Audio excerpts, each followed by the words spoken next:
Oke, assalamualaikum warahmatullahi wabarakatuh. Selamat malam teman-teman. Terima kasih yang udah hadir pada acara pada malam hari ini. Di sini aku sebagai pembicara akan membahas soal Introduction Kotlin for Android Development. Mungkin sebelum itu aku minta teman-teman bisa on cam, tolong. Ya, kita bisa sama-sama. Aku bisa lihat tuh wajah teman-teman juga. Bisa di on cam aja nggak apa-apa. Oke, selanjutnya kita ya. Feel free to ask. Kalau ada yang ingin ditanyakan bisa langsung aja di chat, langsung ditulis. Nanti langsung aku jawab gitu biar nggak kelupaan kalau di belakang. Selanjutnya ini ada rule of thumbs. Ya, biasalah standar. Be fokus, proaktif, pet, uh, memperhatikan presentasinya, on cam yang bisa. Terus post pertanyaanmu di chat. Nah, Introduction Kotlin for Mobile Development. Mungkin pertama-tama kita bakal nonton video dulu 100 detik tentang Kotlin. Jadi biar tahu kenapa kok Kotlin gitu. Mungkin kalian yang ikut acara member onboarding kemarin udah lihat ya ini. Tapi ya kita mengulang saja biar tahu kenapa kok kita pilihnya Kotlin.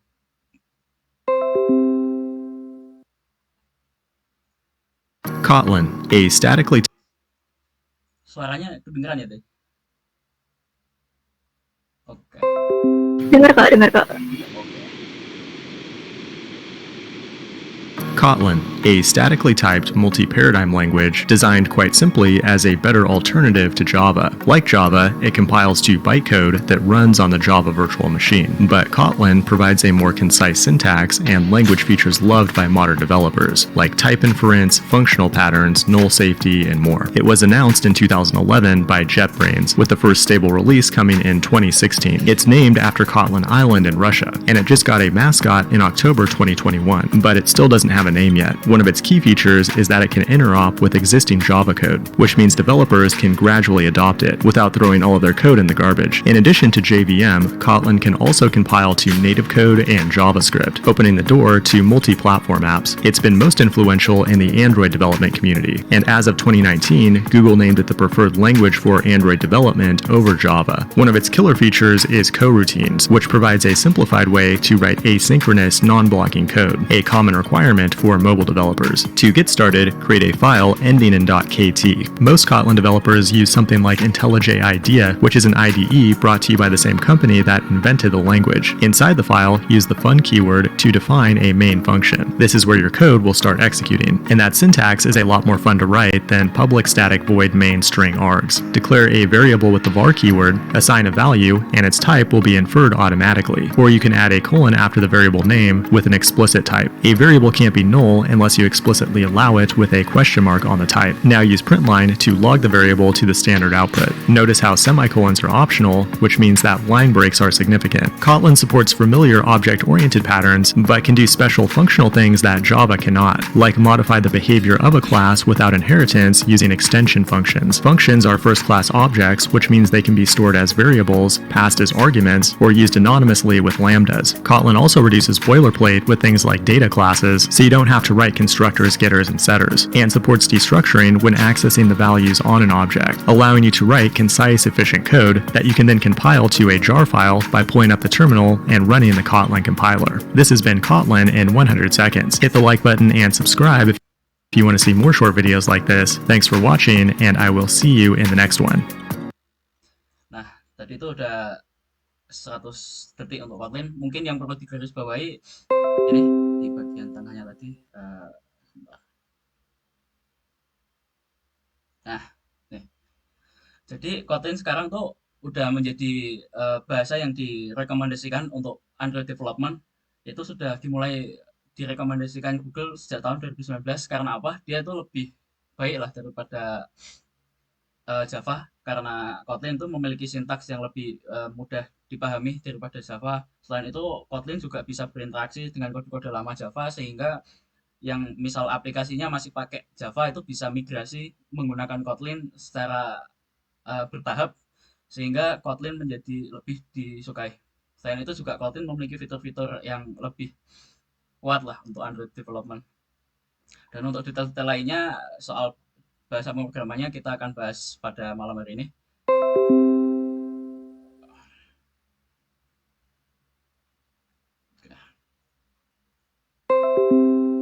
Mungkin sebelum itu ini bisa dibuka dulu. Kita akan memakai Kotlin Playground. Aku taruh di chat. Jadi Kotlin Playground ini bisa dipakai untuk jadi semacam text editor online lah untuk Kotlin sendiri. Jadi kalau misal mau nyoba-nyoba Kotlin itu bisa di Kotlin Playground ini.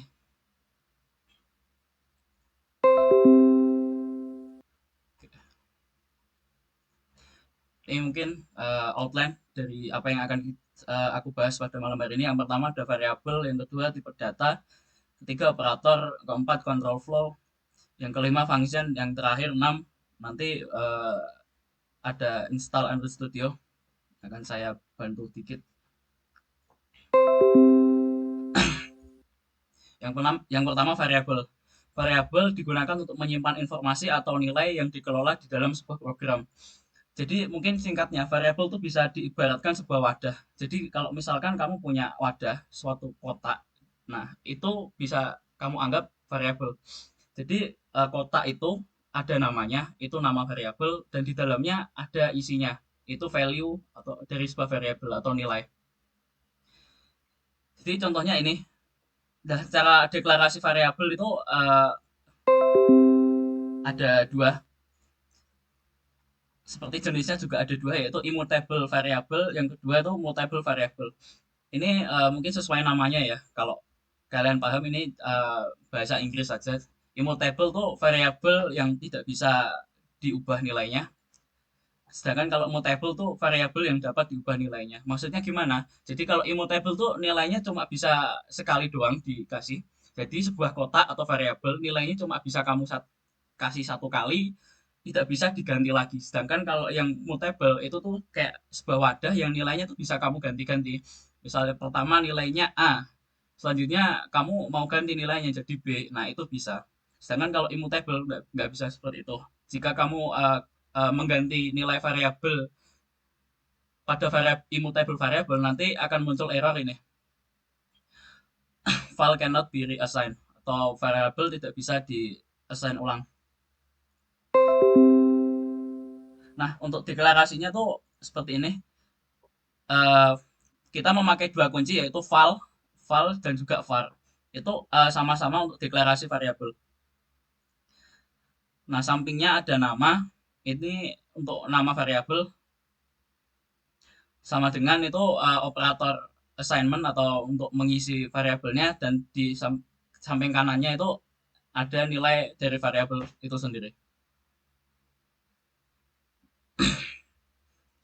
Mungkin mungkin bisa langsung ku contohin aja.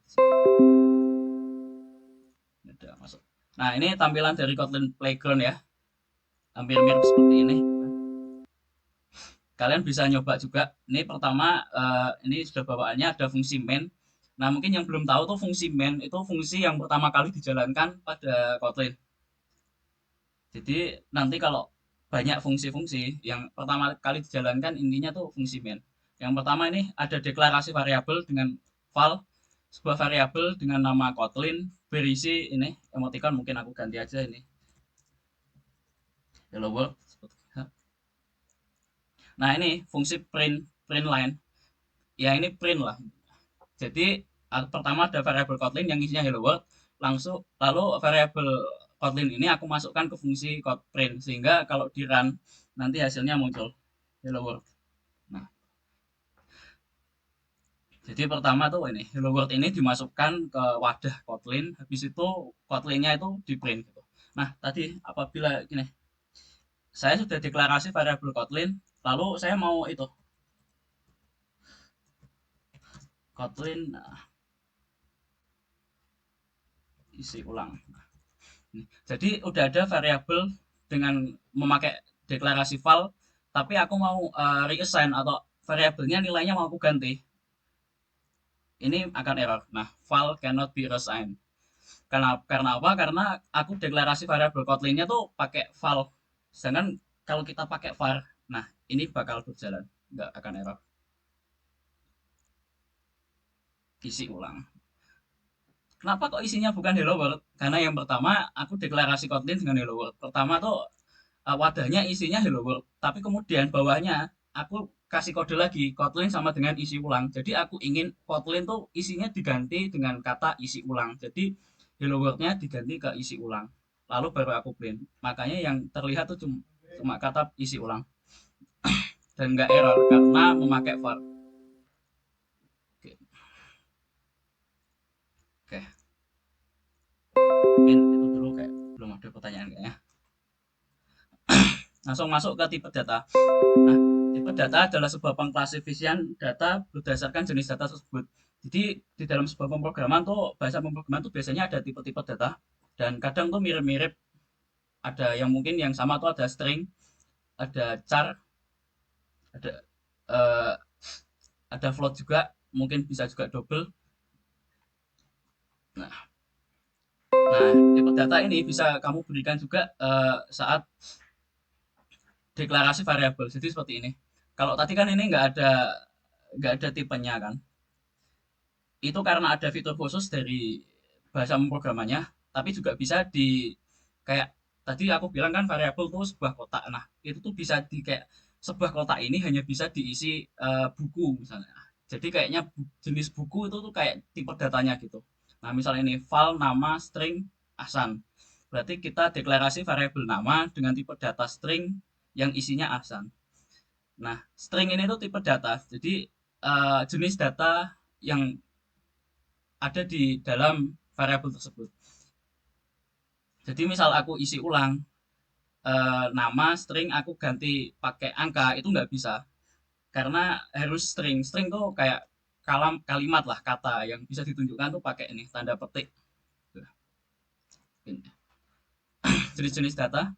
Yang pertama tuh mungkin primitive data. Mungkin kalau ribet ya ingat-ingat aja kayak integer data type, floating point, boolean, dan karakter. Nah, Nah, ini yang aku bilang tadi, ada yang namanya type inference. Itu kayak compiler dari Kotlin-nya tuh bisa membedain sendiri gitu. Kayak isi variabel kita tuh tipe datanya apa. Jadi nggak perlu dituliskan secara eksplisit tipe data dari sebuah variabel itu bisa. Jadi misal kita ini kan file, kita deklarasi variabel nama berisi Ahsan. Ini nggak perlu ada apa namanya deklarasi tipe datanya secara eksplisit. Tapi juga bisa kita bikin variabel dengan nama variabel terus kita kasih tipe data secara eksplisit namanya Ahsan juga. Itu hasilnya sama, nggak beda. Jadi kayak udah ada fitur untuk dari compiler buat bedain sendiri isi tipe data dari variabel kita. Tapi kadang itu juga diperlukan juga untuk sebuah variabel dideklarasikan secara khusus menggunakan tipe data tertentu. Itu bisa kayak misal kita punya variabel nomor. Nomor misal kita mau bikin daftar buku, kita punya variabel nomor. Kita mungkin bisa kasih deklarasi variabelnya tuh misal var nomor titik dua integer gitu. Sehingga di variabel nomor tuh nggak akan ada stringnya gitu. Jadi di variabel nomor pasti isinya tuh integer. Integer tuh angka, bilangan bulat lah. Nah, mungkin bingung nih, masuk lagi. Nah, ini. Nah, nih, ini mungkin contoh-contoh tipe primitif, tipe datanya. Yang pertama tuh ini ada int. Int tuh singkatan dari integer. Jadi kalau mau deklarasi variabel integer tuh pakainya int 26 bilangan bulat. Selanjutnya ada nomor desimal float 26,0. Nah, kalau yang desimal ini sepertinya tuh ada ini kalau berbicara bahasa pemrograman lain kadang ini hampir mirip semua. Integer sepertinya di bahasa pemrograman lain tuh hampir ada semua. Kalau float kadang ada yang double juga. Intinya tuh hampir mirip-mirip. Jadi kalian bisa mempelajari ini nanti bisa digunakan juga kalau ingin belajar bahasa pemrograman lain gitu. Selanjutnya ada variabel char. Char itu dari kata karakter. Jadi bedanya string sama karakter itu apa? String itu kalimat, karakter kalau char itu karakter, cuma satu huruf gitu. Lalu ada boolean. Boolean tuh true sama false, jadi benar atau salah. Ibaratnya 0 1 gitu kalau binary. Oke, mungkin misalnya.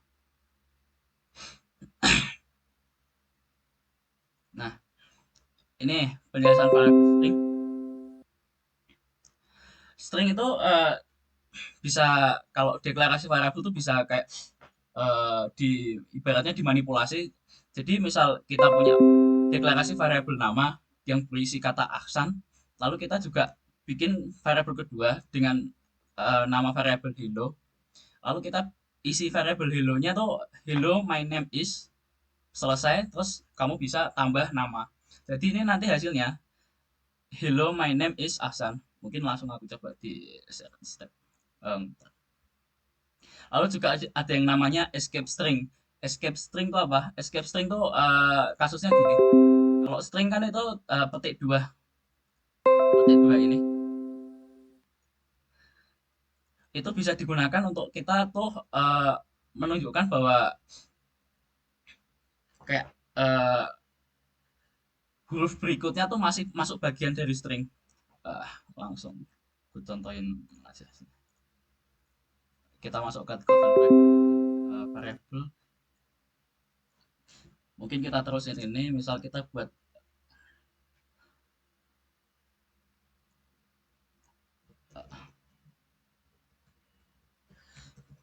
kita variabel nama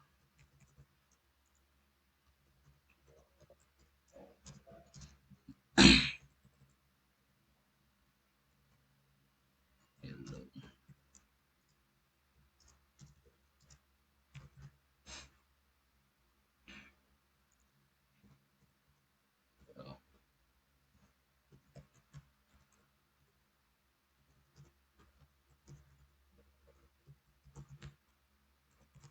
Nah, ini.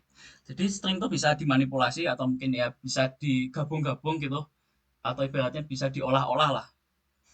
Jadi misal aku ada variabel name yang isinya nanda gitu. Lalu variabel kedua isinya greeting ya. Variabel greeting yang isinya hello. Lalu ku tambah name. Jadi di variabel greeting tuh isinya ada kata hello sama isi dari variabel name. Nanti hasilnya gimana kalau greeting aku print? Nah, hello habis itu ditambah nanda. Nah, kita juga bisa tambah lagi. Misal di belakang kita tambah gini, mungkin tambah titik selamat pagi. Kita kita run lagi. Nah, hello Nanda, selamat pagi. Jadi gitu. Jadi kayak ini di print, habis itu kita tambah dengan isi dari variabel name Nanda, habis itu selamat pagi. Nah, bisa juga kita misal, nah kita coba cek kalau kita misal kita, oh ya, misal ini name-nya aku deklarasikan variabelnya int, tapi aku isi pakai string. Apa yang terjadi itu akan error. Nah itu kadang tuh di kayak kalau kamu ngoding tuh yang error tuh biasanya bisa kamu baca artinya error di mana dari peringatan error yang diberikan. Contohnya ini, type mismatch, tipe tidak cocok. Interval type is string but int was expected. Jadi itu yang diekspektasikan tuh int tapi kok variabelnya malah isinya string. Nah, ini. Yang ekspektasinya tuh isi variabelnya tuh integer tapi isinya malah string. Makanya salah. Kalau kita ini ganti juga jadi eh ini bisa. Nah, ini akan sama kayak tadi. Karena sama-sama string jadi nggak error. Mungkin ya lagi. Kalau yang namanya escape string tuh seperti ini. Kita ini variable name kan isinya string, yaitu ada dua titik kayak kalimat yang diapit oleh dua petik dua gitu. Nah, gimana kalau di dalamnya tuh ada petik lagi gitu? Misal kita mau ngeprint kutipan gitu.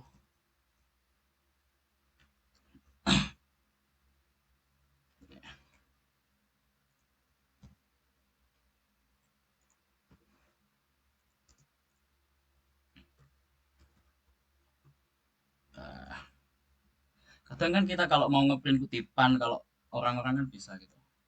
Misal, hari ini indah.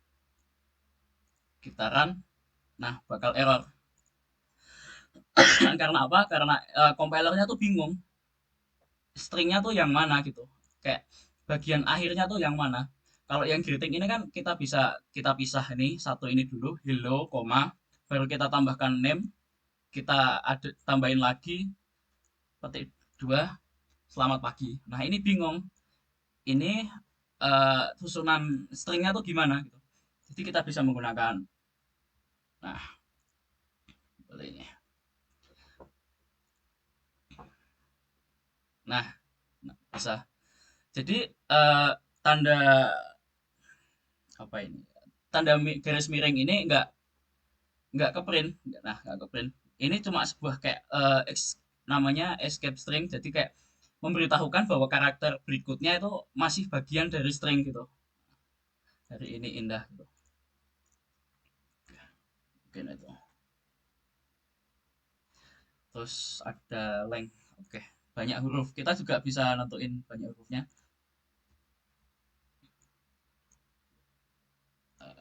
Kita misal bikin nah kita string juga bisa apa namanya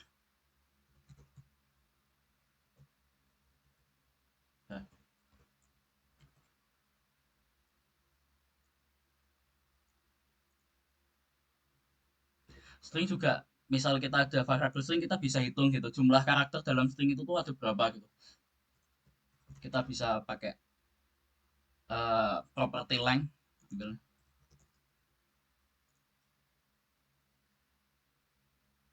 Nah 5 jadi aku ngeprint banyak huruf.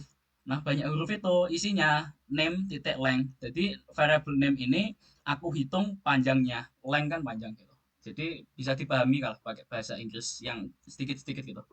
Jadi karena nanda kan ada 5 nih. Misal aku tambahin nanda nanda apa lah. Nah, ini jadinya 8. Kenapa kok 8? Karena ini ada spasi. Jadi satu nandanya 5, ada spasinya 1, terus AP 2. Totalnya 8. Jadi bisa itu. Nah, selain menghitung jumlah karakter pada string itu masih ada banyak lagi gitu yang bisa dilakuin pada string, tapi mungkin bisa dieksplor lagi nanti. Nah, biasanya yang sering dipakai cuma length. Lalu selanjutnya kita kembali lagi. Kita masuk ke array, yaitu tipe data yang memungkinkan kita menyimpan beberapa objek di dalam sebuah variabel. Nah, ini variabelnya yang disimpan bisa berbeda-beda tipe datanya seperti ini. Ada kita nyimpan variabel eh, nyimpan data 1357. Kita bisa juga nyimpan data 1357. Ini data integer, lalu kita koma, kita nyimpan juga data string GTSC. Kita juga bisa nyimpan data boolean atau true. Nah, kita mengakses array itu menggunakan indeks. Jadi kita misal mau ngeprint array, nah indeks tuh ini yang kurung siku ini.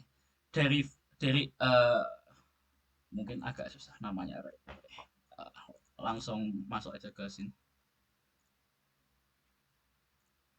Oke, kita masuk lagi ke sini. Misal kita absen, kita bikin variabel absen array of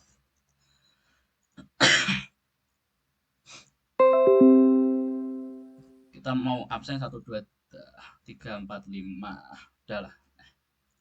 Nah, absen. Nah, kita print absen 0. Nah, udah. Nah, cara bacanya gimana? Yang pertama kita deklarasi sebuah variabel yang namanya variabel absen yang dalamnya tuh ada array atau kumpulan objek yang isinya 1 2 3 4 5. Nah, cara aksesnya tuh gimana? Itu pakai indeks ini yang kurung siku ini. Jadi kita print dalamnya kasih variabel absen. Nah, aksesnya pakai indeks ini. Kurung siku isinya misal 0.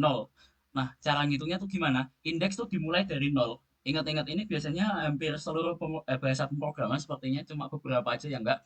Jadi sebuah indeks dalam sebuah array itu biasanya dimulai dari 0. Jadi maksudnya gimana? Jadi nah, 1 ini itu indeksnya 0, 2 ini indeksnya 1, 3 indeksnya 2 gitu. dan seterusnya. Jadi kalau misal kita absen 0, absen indeks 0 ini yang diambil adalah nilai 1. Jadi kalau kita run ini bakal ngeprint angka 1.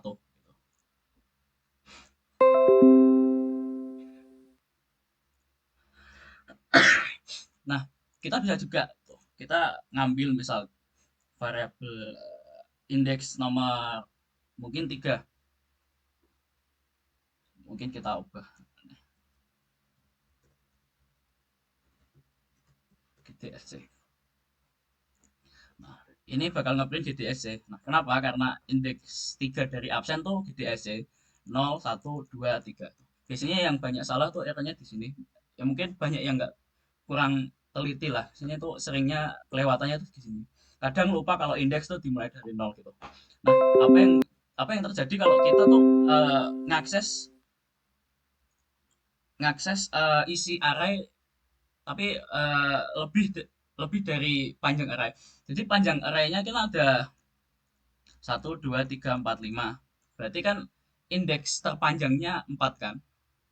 Kita misal kalau akses kelima, ini bakal error. Kenapa? Karena tuh nggak ada indeks kelima dari array absen. Soalnya kan 0, 1, 2, 3, 4 gitu. Ini errornya bisa dibaca. Nah, indeks 5 out of bound for length 5. Jadi indeks 5 tuh keluar dari jangkauannya intinya. Nggak ada indeks 5 di array absen gitu. Tapi kalau kita misal tambahin ini, misal kita tambahin terus gini, kita run itu bisa. Nah, indeks kelimanya terus gitu. Oke, kita balik lagi langsung lanjut. Nah, did you know? Apa kamu tahu? Di Kotlin sebuah string adalah array dari karakter. Anda dapat mengakses karakter-karakter dalam string seperti mengakses elemen-elemen dari sebuah array. Nah, ini misal kita punya variabel yang namanya myString, isinya hello world. Nah, kita kalau mau mengakses karakter pertama, kita bisa misal menggunakan myString index 0, hasilnya H. Jadi sebuah string itu sebenarnya tuh array dari sebuah karakter gitu. Jadi kamu bisa akses karakter dari sebuah string menggunakan indeks. Mungkin langsung gue contohin lagi. Misalnya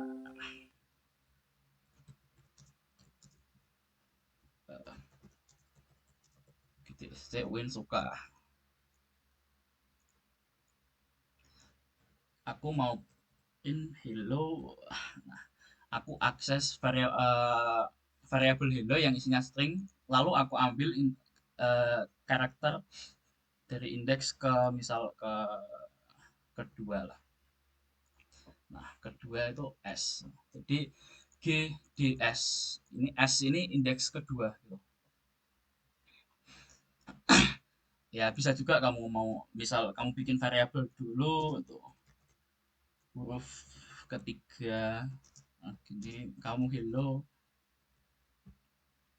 dua nih. Kamu print ini juga sama. Bedanya ini aku simpen dulu S-nya di variabel huruf ketiga baru aku print huruf ketiganya gitu. Kalau tadi kan langsung aku print. Kadang juga ada lebih baik langsung di print, langsung dimasukin ke fungsinya, bisa Kak. Kadang juga lebih baik kita simpan dulu nilainya pada sebuah variabel, barangkali nanti kita gunakan lagi gitu. Itu tergantung kasus sih dan cara kita nah itu. Jadi seperti itu. Jadi sebuah string itu sebenarnya array dari sebuah karakter, kumpulan karakter. Selanjutnya kita masuk operator.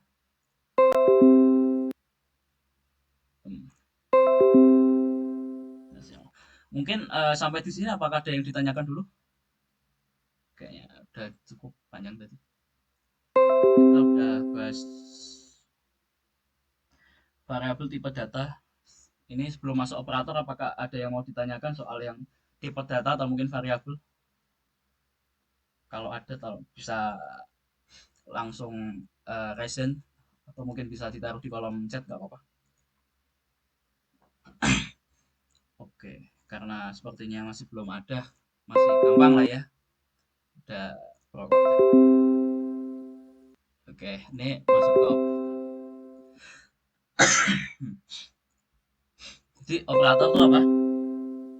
Operator itu sebuah semacam simbol untuk sebuah operasi gitu, operator gitu kan. Nah, itu operator tuh jenisnya ada banyak. Yang pertama ya ada beberapa lah. Ada arithmetic operator atau operator aritmatika, yaitu ya seperti tambah, kurang, kali, bagi, dan modulus. Tambah itu ya seperti tambah biasa, kurang kurang biasa, simbolnya sama kayak pengurangan matematika. Untuk kali simbolnya menggunakan bintang atau asterisk. Untuk pembagian menggunakan tanda miring, garis miring, division. Untuk modulus menggunakan tanda persen. Jadi seperti ini, misal A tambah B, A min B, A kali B, A per B, dan A modulus B.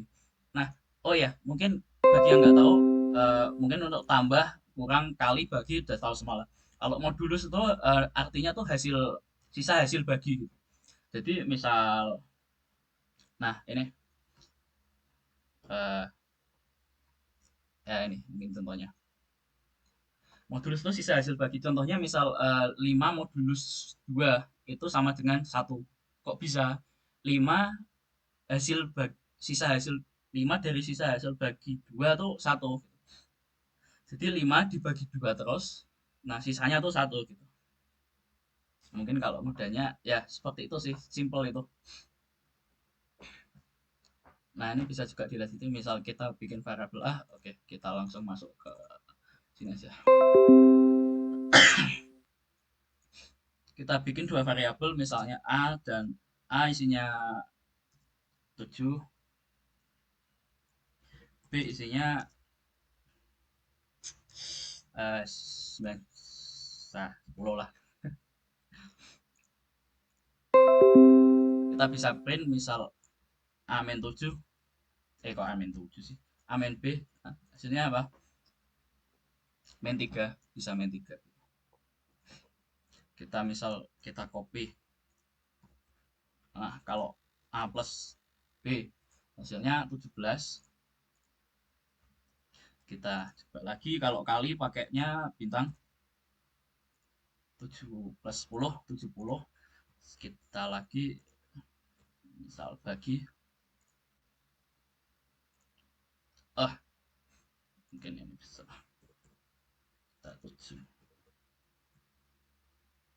karena A dibagi B 7 bagi 7 dibagi 10 kan itu koma kan, karena bukan no, nggak bisa ngeprint float, belum dikasih float gitu, hasilnya 0 tadi.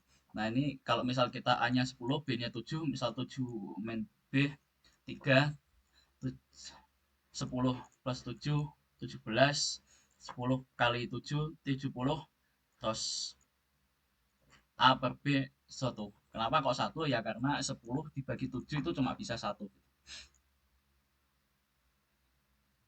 Nah, beda lagi kalau kita misal modulus. Modulus pakai ini. Nah, kira-kira berapa hasilnya? 10 modulus 7 sama dengan berapa? Hasilnya 3. Kenapa? Karena 10 dibagi 7 cuma bisa 1. Nah, sisanya kan 3 tuh. Jadi modulus tuh sisa hasil baginya gitu. Oke, sepertinya tadi ada yang angkat tangan kah? Oh, enggak. Ada yang tanya di chat, Mas. Oke. Itu izin bertanya, jika pakai file apakah sistem bisa jalan? Oh, bisa kok. Maksudnya gimana itu? Jika pakai file, apakah sistem? Oh, maksudnya ini apakah ini soal file dalam umum apa ini membicarakan soal ini yang operator aritmatika ini yang AB ini? Oke, ini. Itu sama aja kok.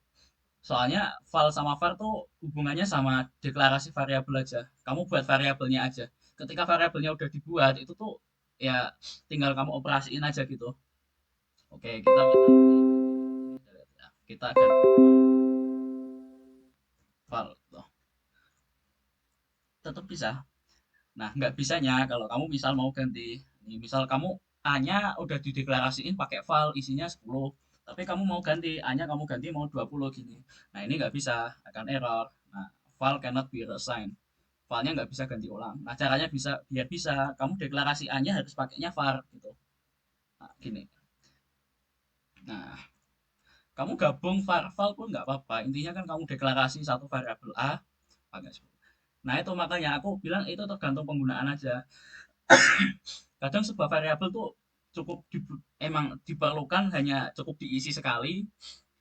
Ada juga variabel yang emang dibuat biar bisa diganti-ganti gitu nilainya. Contohnya yang cuma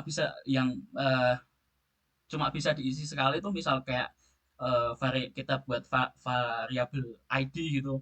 ID kan kalau setiap orang kan unik gitu. Setiap orang ID-nya kan beda-beda gitu.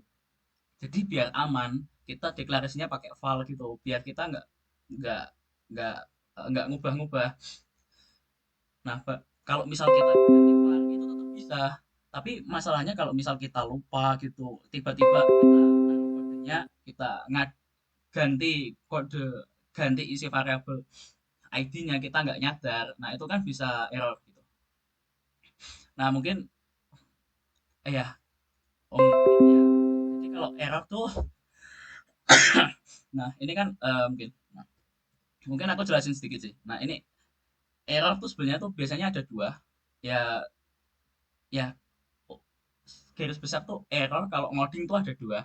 Yang pertama tuh compile time error. Yang kedua tuh runtime error. Itu ya ini aku mungkin sebutin dikit lah. Jadi kalau yang namanya compile time error tuh apa? Compile time error tuh ketika error ketika di-compile. Jadi, nah ini kan tahu kamu pas compile kamu error. File cannot be reassigned. Nah, ini compile time error. Jadi, pas compile kamu ketahuan errornya. Ini lebih mudah untuk kamu tangani daripada runtime error. Runtime error itu contohnya gimana? Contohnya tuh itu sebenarnya tuh kodenya tuh udah benar, tapi tuh nggak berjalan sesuai yang apa kita inginkan. Sebenarnya ada kayak salah salah logika dalam kode kita gitu. Itu sebenarnya karena kita sendiri, tapi kodenya jalan bisa, tapi itu nggak sesuai harapan kita gitu loh. Itu namanya runtime error. Jadi dijalankan bisa, tapi itu nggak sesuai kemauan kita.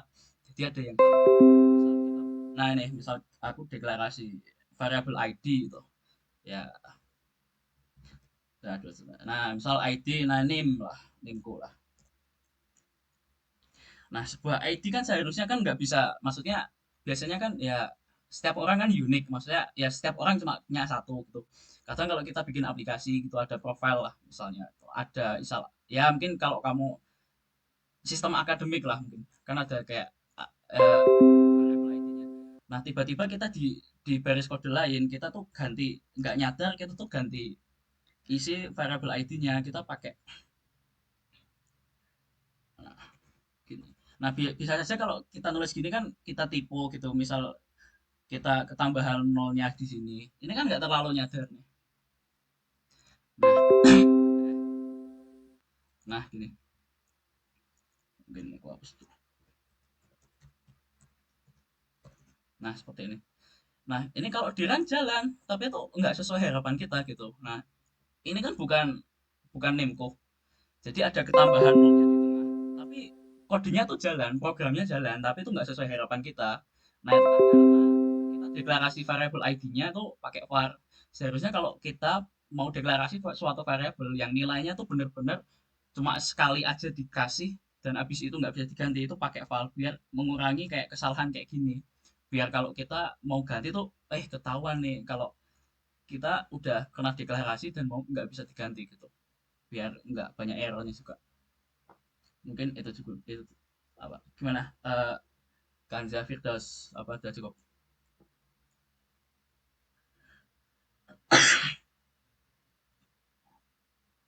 Kalau oke, kalau ada yang ditanyakan boleh langsung di chat lagi nggak apa-apa. Oke, mungkin aku lanjut dulu. Jadi ini operator sudah ya. Kita lanjut bagian yang nah yang selanjutnya ada yang namanya relational operator. Hmm.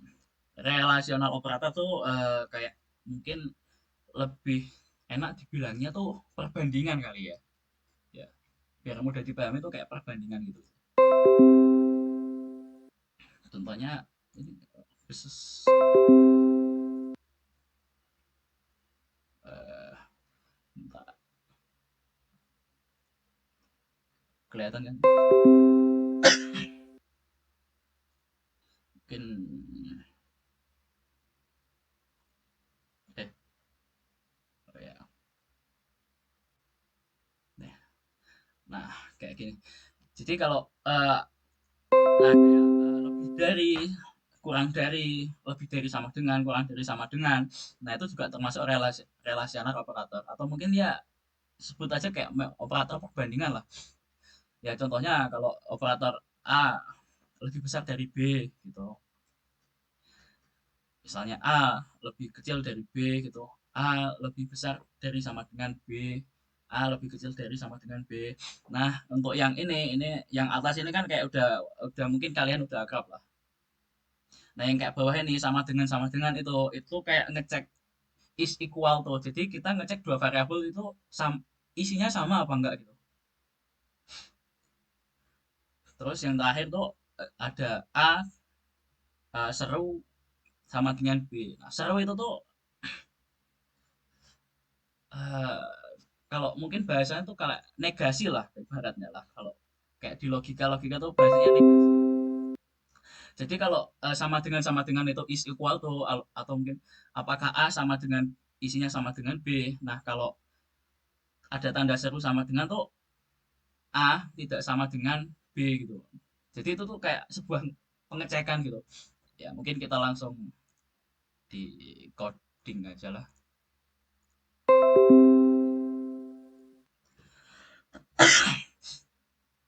Misal kita variabel A isinya 9. Kita eh, kita variabel B isinya 99 lah. Nah, oh ya.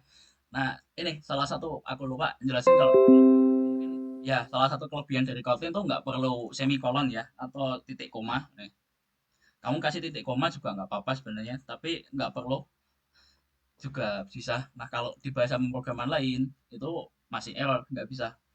Ya itu tergantung bahasa pemrogramannya sendiri sih. Tapi untuk Kotlin nggak perlu titik koma bisa salah satu.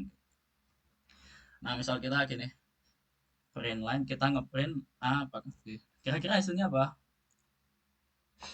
False. Nah, jadi kalau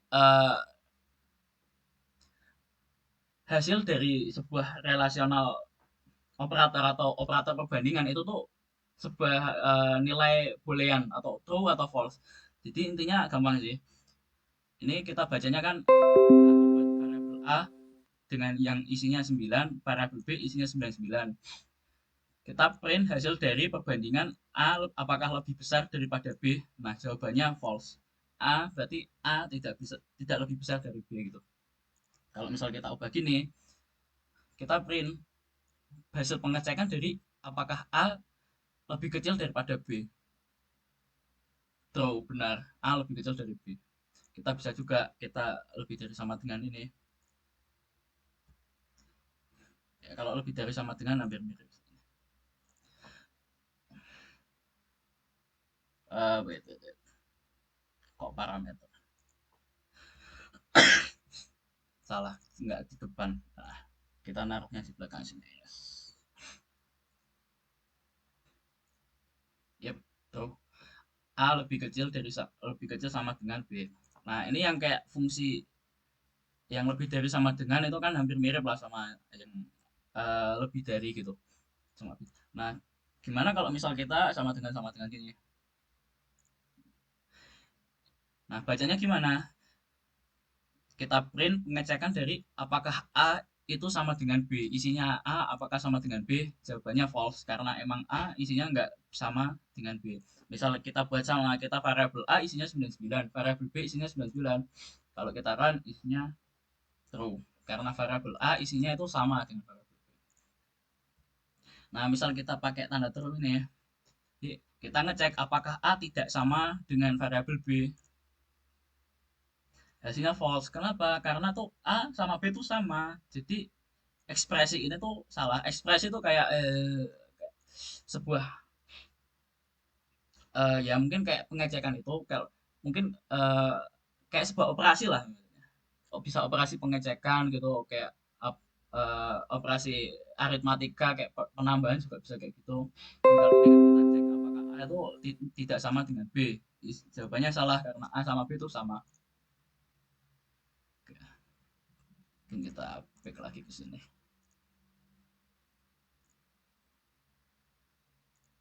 Ya. Nah, yang selanjutnya ada assignment operator. Assignment operator tuh sebuah operator yang digunakan untuk mengassign atau ibaratnya tuh memberi sebuah nilai lah pada sebuah variabel gitu. Contohnya gimana? Contohnya ya kayak ini sama dengan ini assignment juga plus sama dengan min sama dengan kali sama dengan atau sama dengan. Nah maksudnya plus sama dengan tuh apa? Langsung aku tunjukin aja lagi di sini. Misalnya nanti kita ada jangan banyak-banyak 9 10 lah. Kita mau ngeprint sebuah A plus B gini. Kira-kira hasilnya berapa? Oh ya, var cannot be present. Oh ya, kita harus deklarasinya pakai var. Karena apa? Karena ini tuh sebenarnya ekspresi ini itu kita mungkin ini aku tunjukin dulu kalau A-nya var ini.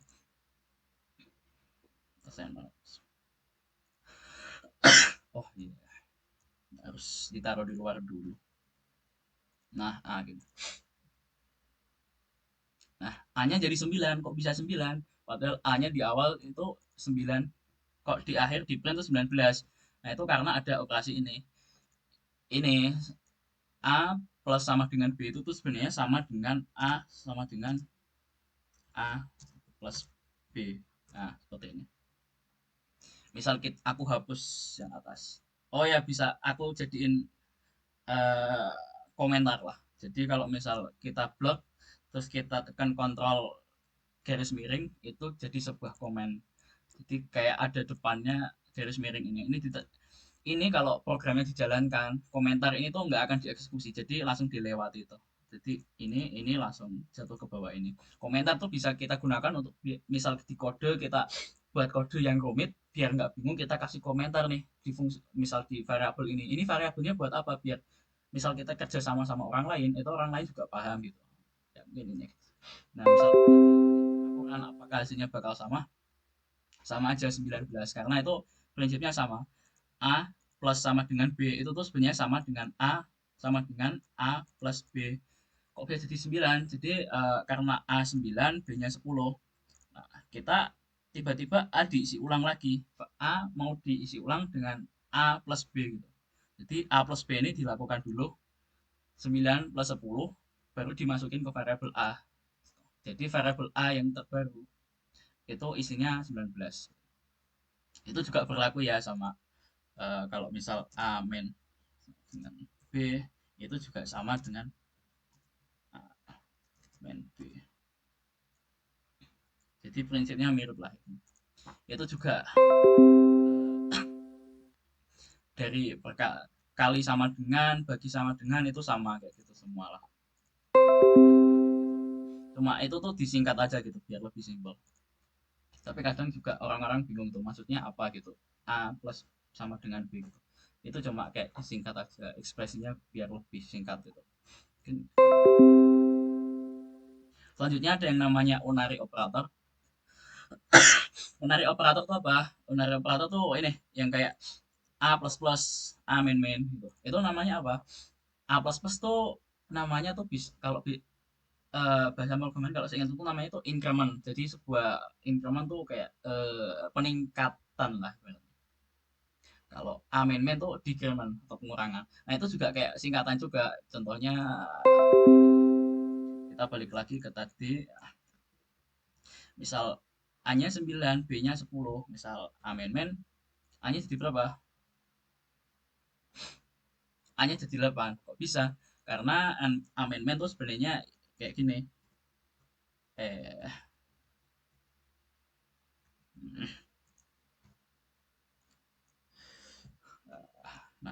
A min min itu sama dengan A min 1. Sama aja. 8. Jadi A dikurangi 1, baru kamu masukin lagi ke A gitu. 8. Nah, seperti yang tadi. Kalau A++, mungkin jangan A lagi. Kita B++, mungkin kita bisa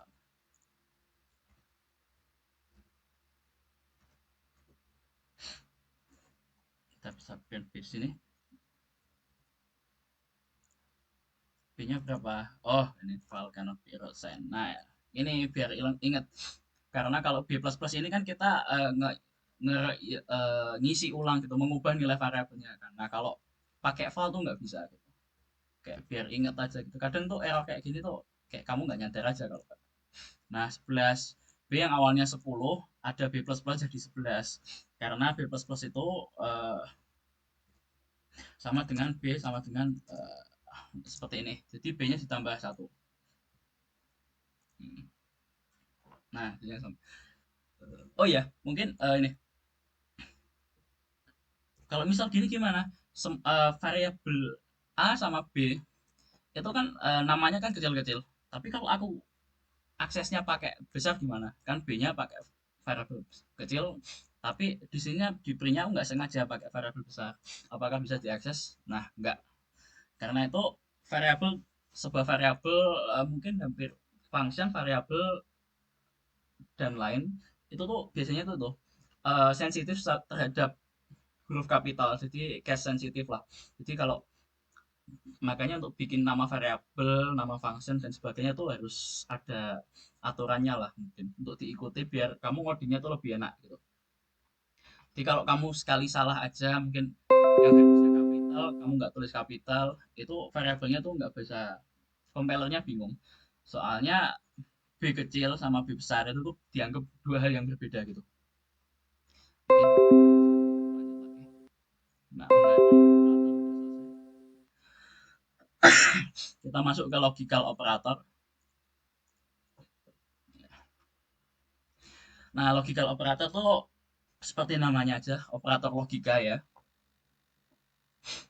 Kalau mungkin kalian ingat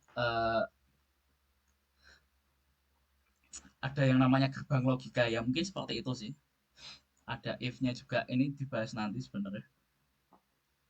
Mungkin kayak gini.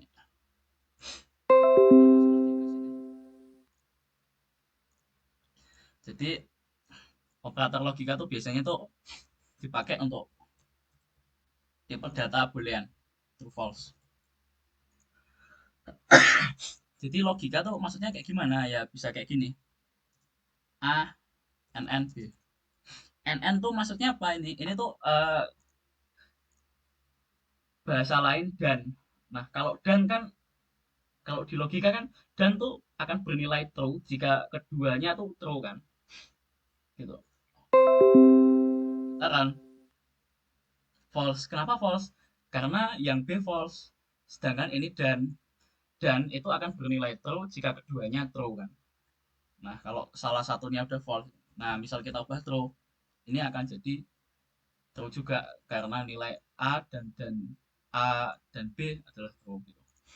Ya, kayak logical operator tuh kamu bisa pahami lah kalau misal kita masih inget tuh kayak penggunaan dan atau gitu.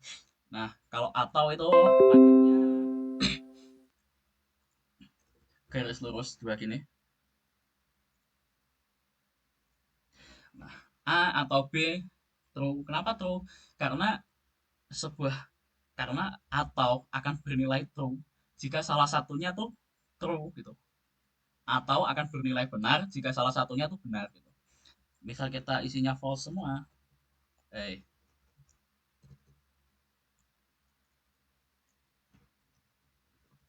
nah, gini.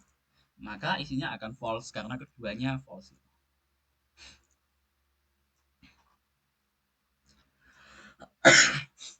Mungkin itu sih bisa juga ya, mungkin ada juga yang kayak gini kayak yang tadi tuh operator perbandingan apakah A sama dengan B isinya false karena false dan false itu bernilai true. Mungkin mungkin itu sih ya, kayak logical operator ya kebanyakan yang dipakai cuma dan or itu sih, yang NN sama garis lurus itu, kayak ya cuma oh ini udah masuk no label. Mungkin ya, mungkin sampai sini apakah ada yang ditanyakan lagi ini sebelum masuk no label, soalnya agak ini juga. Eh, Kalau ada yang nanya bisa langsung resen aja atau taruh di kolom chat, atau mungkin aku terlalu cepat ngomongnya, ada yang nggak paham, bisa bicarain aja. Oke, izin bertanya, perbedaan A++ dan A plus B bedanya apa, Kak? Oke ya, bedanya ya seperti penggunanya. Oke, mungkin aku langsung jelasin aja ya. Aku copy kodenya. Kita balik lagi ke sini. Ada yang nanya nih. Kan gini. Misal kita variabel A-nya kita 3, B-nya 9 ya. Nah, bedanya A++ dan A plus B itu apa? A++ tuh ya biasanya kamu dipakai kalau kamu ingin menambah sebuah eh, nilai sebuah variabel satu aja gitu. Jadi kalau biasanya umumnya digunakannya tuh kayak kita variabel, nah mungkin bisa dicontohnya tuh kayak kita membuat variabel nomor. Kita buat variabel nomor, kan setiap nomor kan nambahnya satu-satu. Mungkin kayak gini. Ya, kita pakai nomor gitu ya. Kita nomor awalnya satu gitu. Kita print nomor.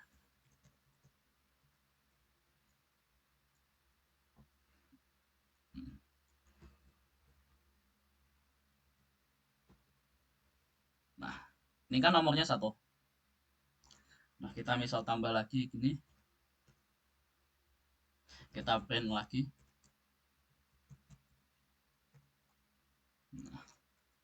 Nah, oh ya ini nomor. Nah, nomornya bagus. Nah, dua. Misal kita lanjutin gitu nomornya bakal panjang terus. Misal kita terusin sampai bawah lah. Nah, bisa nambah gini. Nah, ini juga ada lagi nanti di bawah. Ada yang namanya looping. Kayak biar kamu bisa mengulang-ulang kode gitu tanpa kamu tulis panjang banget gitu. Itu nanti ada. Terus selanjutnya tadi kan kamu bilang bedanya sama yang A plus B. A plus B. A plus sama dengan B itu dia tuh kan sama dengan A plus B gini. Itu misal kamu ingin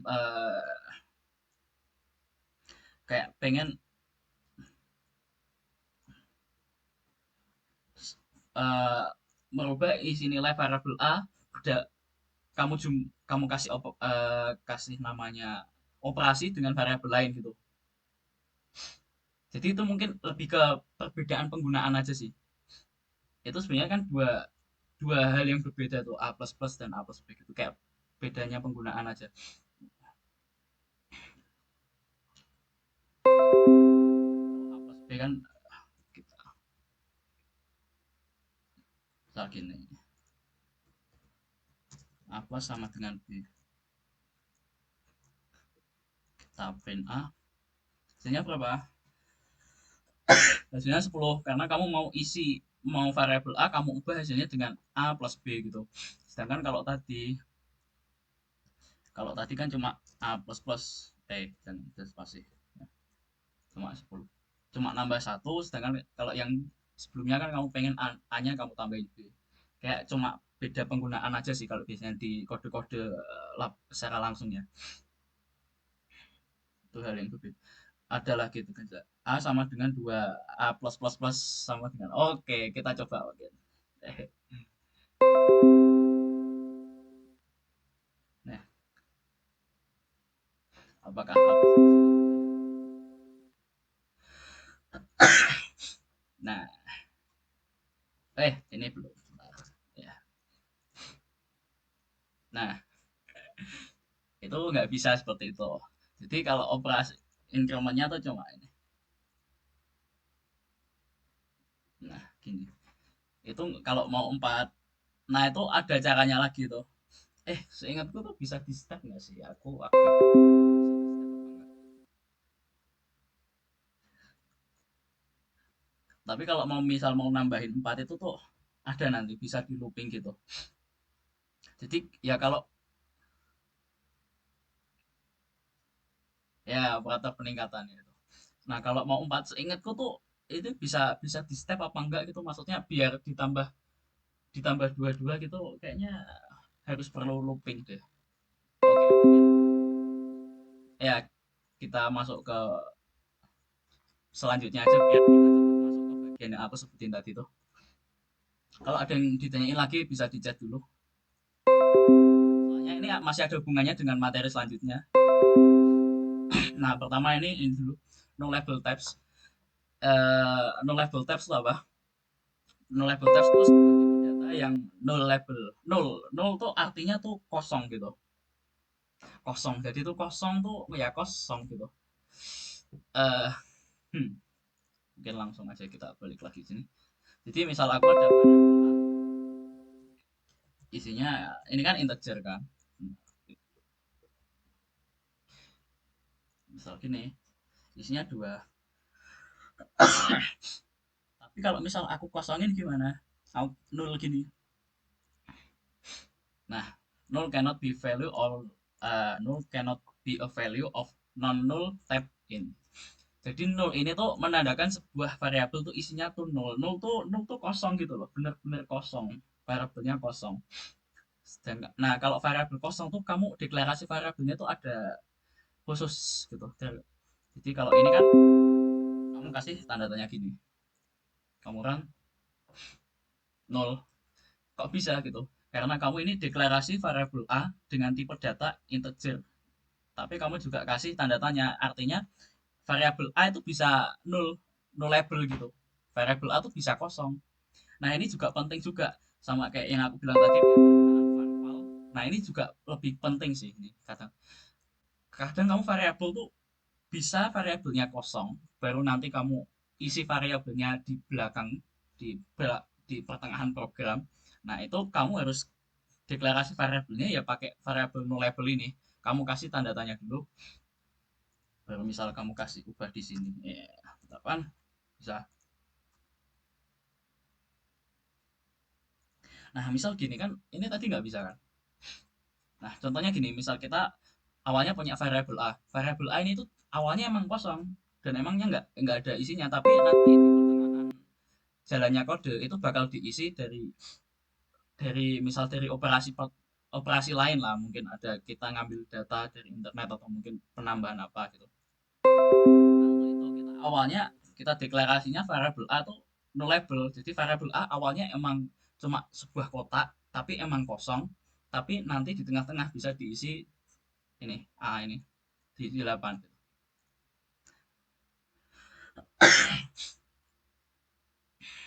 Bisa juga dikasih ada yang namanya Elvis operator. Ini ada nanti ya mungkin aku langsung. Jadi misal gini. Nah,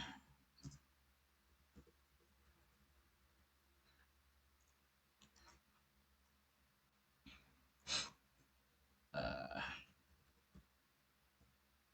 kita var B.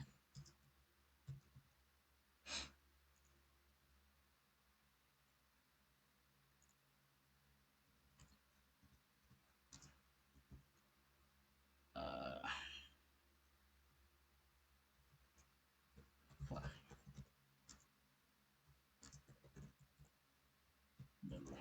nah ini.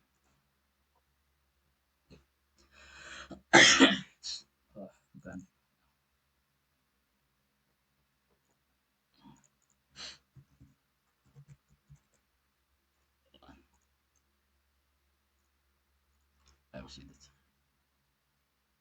Hmm.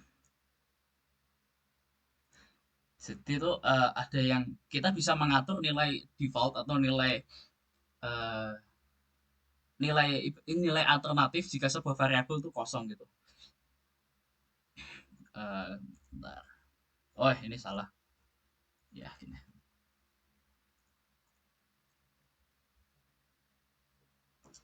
Length ya. Benar. Ah, iya kita.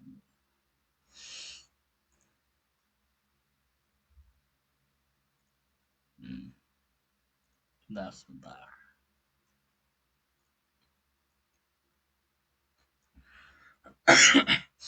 Kita mungkin pakainya string aja. Awalnya 0, kita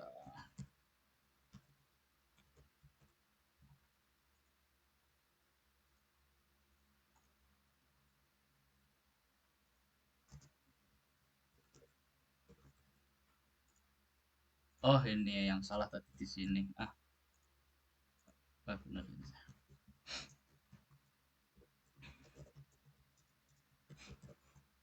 Bisa nggak? Kok masih 0? Oh, we never use. Oh, yang salah yang di print yang B. Yang salah, sorry, sorry.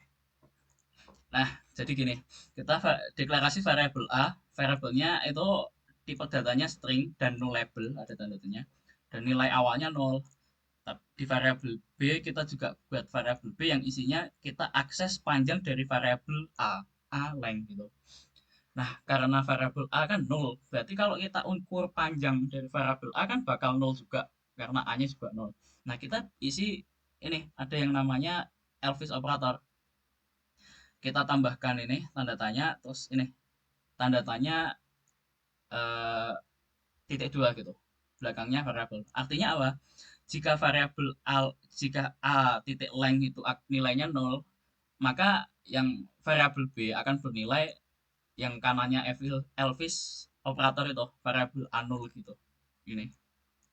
Jadi misal ini 0, variabel B akan ini. Jika ini enggak 0, A titik length-nya tuh enggak 0, maka variabel B isinya ini. Jadi kayak semacam eh mungkin kalau kalian tahu ternary operator lah. Ya, mungkin ini. Nah, ini sama kayak yang bawahnya ini, kayak if titik text 0 sama dengan itu kayak ngecek gitu. Misal 0, nilainya akan dikasih yang kanannya Elvis operator. Kayak semacam nilai alternatif jika variabelnya 0. Soalnya 0 tuh perlu diingat bahwa 0 tuh masalah yang penting banget, soalnya bakal sering banget gitu masalah gara-gara 0 ini doang gitu. Kayak ada yang namanya error tuh NPE, null pointer exception. Itu karena kamu make variabelmu tuh masih 0 gitu. Seringnya tuh gitu. Itu mungkin nanti kamu sering gitu. Nah, ini baru aku bilangin kan. Nah, misal kita variabel teks isinya kita mau print teks. Nah, ini ada key lagi, garis-garis seru titik length. Garis-garis seru titik length itu apa? Itu tuh kayak kamu ingin memastikan, kamu bilang ke operator bahwa eh, teks titik length itu tuh pasti bukan 0 gitu. Nah,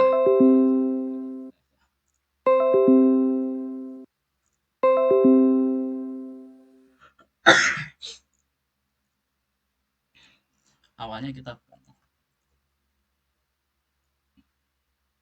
Sedangkan yang var B,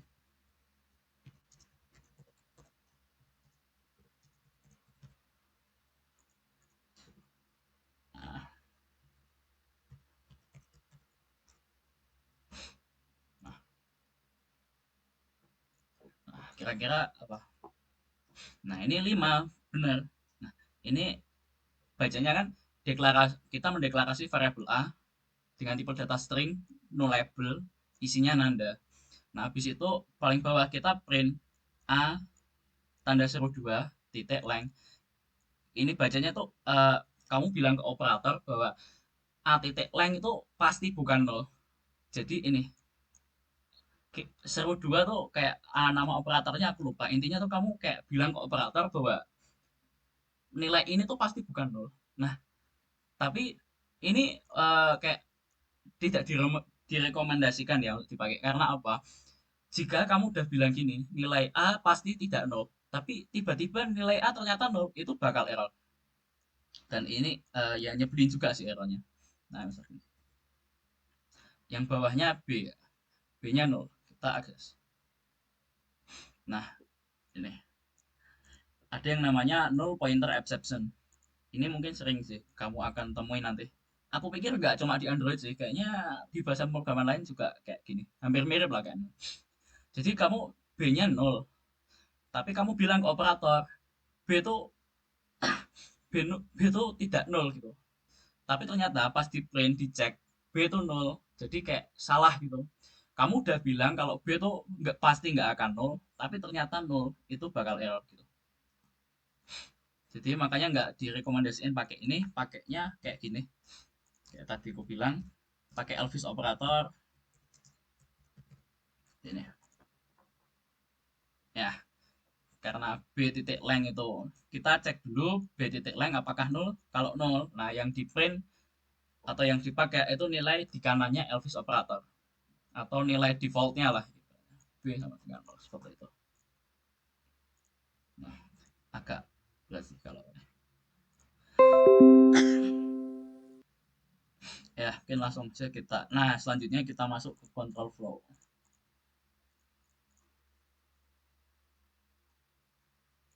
Mungkin sampai ke no label ini apakah ada yang ditanyakan, soalnya jujur aja yang no label ini agak rumit memang. Ini yang mungkin lebih susah di, kadang errornya banyakkan di sini sih kalau misal kalian ngoding-ngoding tuh. Apakah ada yang ditanyain soal no label, nol nol nol? Intinya nol tuh kosong ya, bener-bener kosong, bukan isinya ada kata kosong gitu, tapi bener-bener kosong. Oke, kayaknya belum ada ya. Oke, mungkin aku langsung lanjut aja. Itu control flow. Control flow tuh apa? Control flow tuh seperti namanya, kita mengatur sebuah alur. Jadi sebuah program kan ada alurnya gitu. Nah, kita mengaturnya ya pakai control flow ini. Maksudnya alur tuh gimana? Eh, Alur tuh kayak misal sebuah aplikasi ya. Eh, hmm, Misal kamu mau ngecek sebuah mungkin kalau kamu buka aplikasi, mungkin apapun lah, mungkin sosial media atau apa. Bayanginnya kalau misal kita buka Facebook atau mungkin WA, kita kan udah login. Nah, itu tuh nyimpen data login. Nah, kita ketika masuk aplikasi itu lagi, itu ada control flow-nya gitu. Ada pengecekannya. Kayak kamu udah login belum? Kalau udah, itu langsung masuk ke aplikasinya. Nah, kalau belum, kamu diarahkan ke halaman login. Nah, gitu. Kayak ada alurnya, kayak mengatur alur program atau aplikasimu gitu. Contohnya kayak gini lah itu.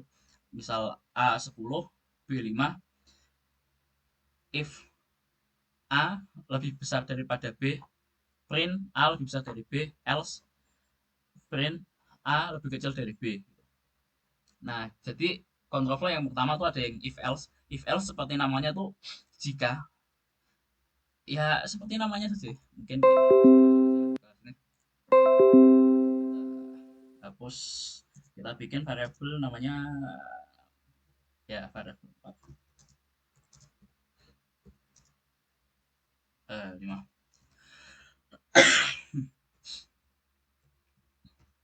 If A lebih besar dari B,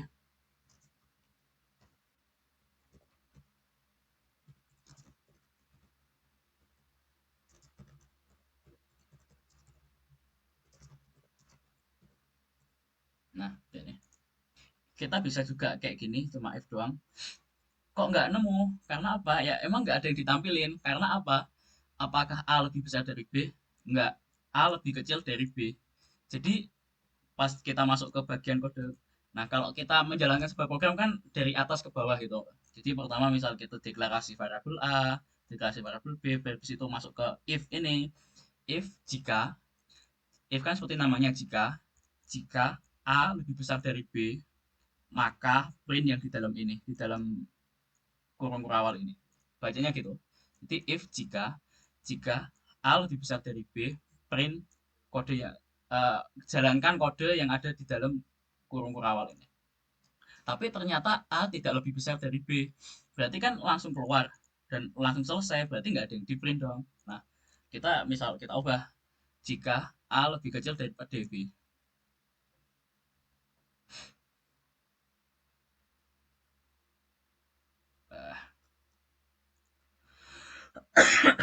Nah, A kok lebih besar. Ini lebih kecil. Ini akan muncul. Bisa juga kita pakai else.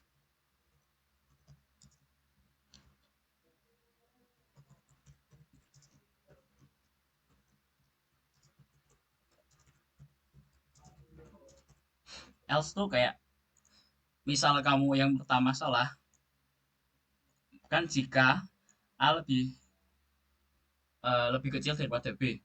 Nah, kalau ini benar, maka yang dijalankan adalah yang pertama ini, kode yang pertama. Nah, kalau ternyata ini salah, yang dijalankan tuh yang di kode else gitu. Else kan lainnya gitu. Nah, kita ganti 6, maka akan berubah kayak gini. Nah, itu juga. Nah, ini juga kamu bisa ini ya kayak singkat, misal kamu pengen buat satu baris pun bisa sama hasilnya.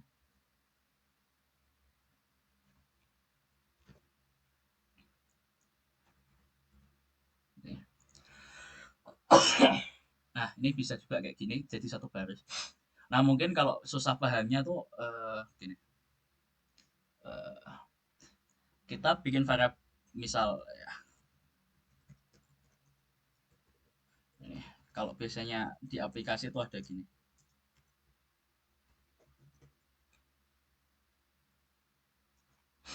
Misal kita pas ini sebuah aplikasi lah apapun yang ada kayak loginnya gitu.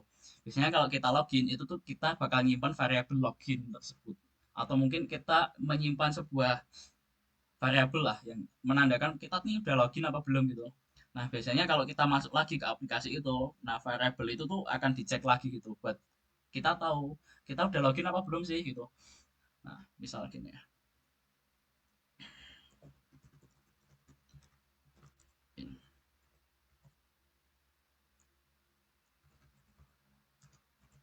Anda belum login.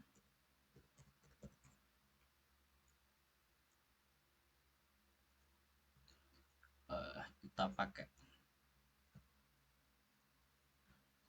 Nah,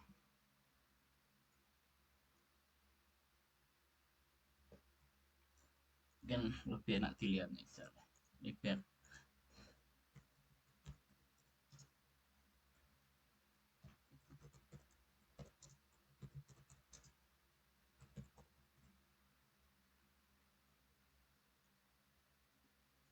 langsung.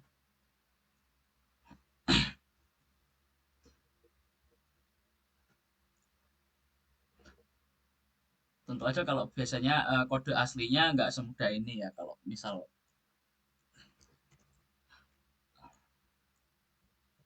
Nah, tapi ya mungkin secara garis besar biasanya kalau kita kayak masalah login tuh seperti ini. Kita kalau udah login kita bakal nyimpen sebuah variabel yang menandakan kita udah login apa belum gitu. Nah, nanti pas kamu masuk kembali ke aplikasi itu variabel itu tuh dicek gitu. Kayak if is logged in, apakah kamu udah login gitu. Nah, karena kita deklarasi variabelnya awalnya kan false, berarti kita belum login. Eh, kok kok tuh. Salah ini. Ya, salah penempatan.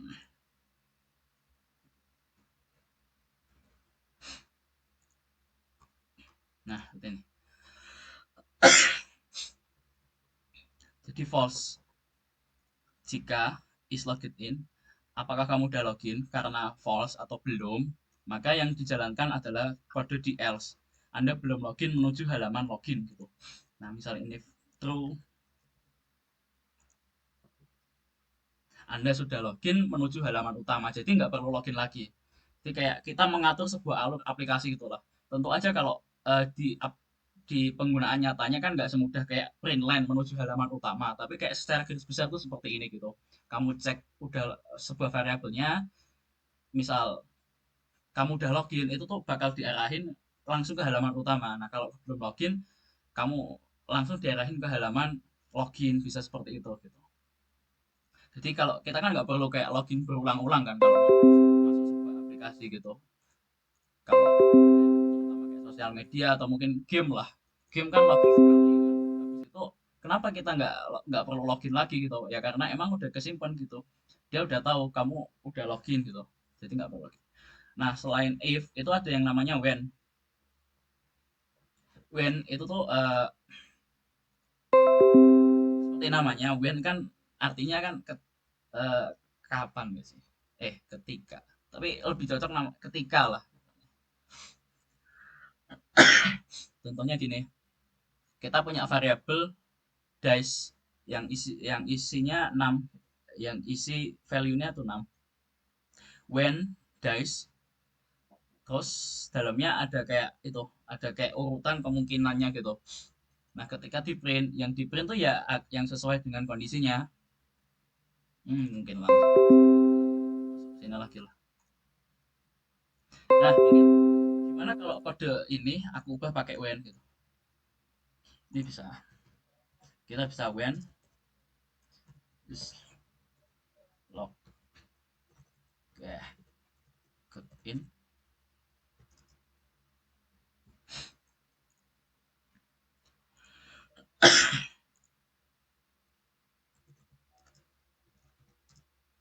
Misal true, kita jalankan kode ini.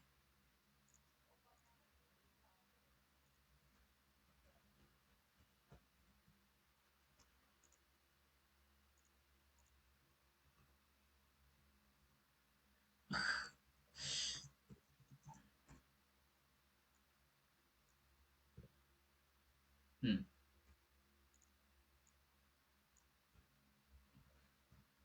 Nah, seperti ini.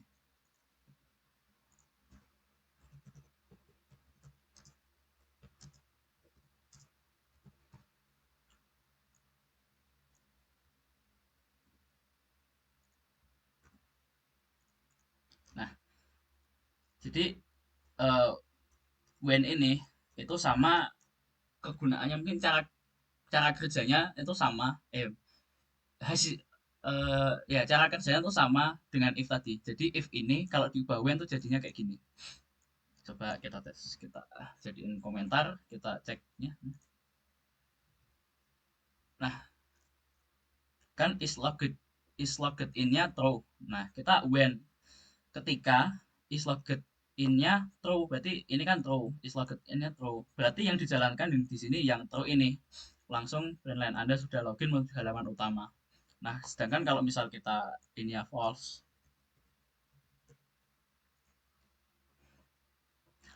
nanti yang dijalankan yang false ini. Anda belum login menuju halaman utama. Sebenarnya itu hampir mirip uh, if sama when. Mungkin kalau ada yang ingin tanyakan kenapa ada when kalau udah ada if gitu. Jadi if itu dipakai kalau kamu kondisinya tuh dua aja gitu. Ya itu mungkin sebagai itu sih sebuah best practice atau mungkin ya rekomendasi. If dipakai kalau kondisinya cuma dua gitu. Jadi kalau misal soal kasus is logged in, kamu ngecek udah login apa belum, itu cocoknya pakai if. Sedangkan kalau pakai when itu tuh cocoknya kalau kondisinya banyak. Mungkin kita kita bikin variabel baru namanya misal cuaca.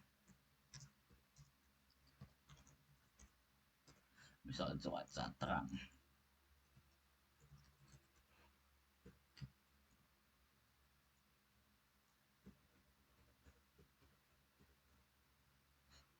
Kita bisa kayak gini.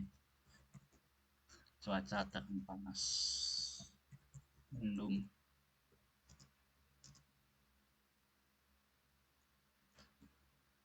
Kita bisa hapus.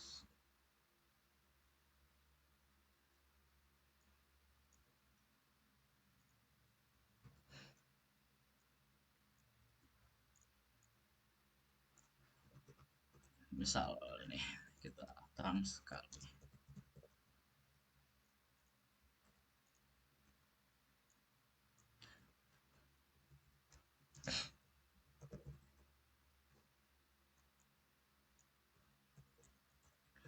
Ui, lah gini. Nah, biasanya tuh kalau when tuh dipakai kalau kondisinya tuh banyak gitu. Ini misal gini, ini cuaca. Nah, karena variabel cuaca isinya terang, ketika cuaca isinya kan terang, berarti yang dieksekusi kodenya tuh yang ada di bagian terang ini. Dan terangnya yang di terang sekali gitu. Ya, misal kita ubah kalau mendung, berarti nanti kode yang dieksekusi adalah kode di bagian mendung ini. Ini bisa juga kamu kan tambahin gitu kondisi sampai banyak banget tuh bisa gitu. Jadi when tuh cocoknya dipakai kalau kondisinya banyak gitu. Sebenarnya bisa kalau dipakai pakai if bisa, tapi nanti bakal panjang banget gitu. Kayak if else gitu.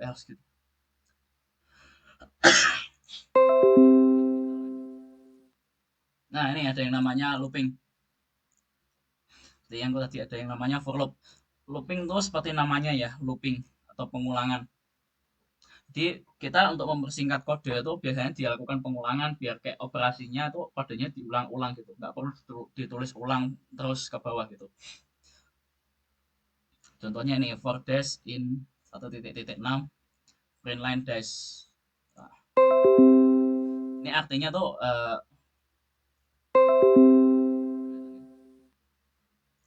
ya dash in 1.6 itu maksudnya tuh 1.6 tuh range. Jadi 1 sampai 6 titik-titik tuh range, range ya, range 1 sampai 6 gitu.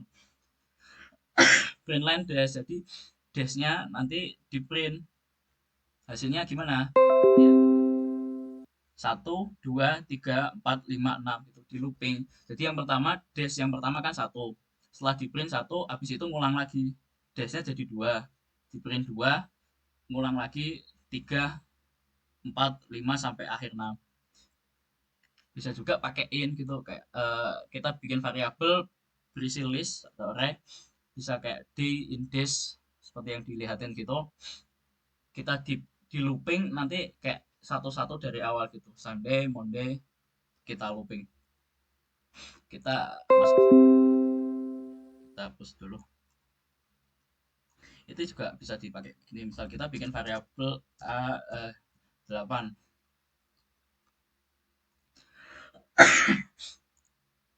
Kita misal for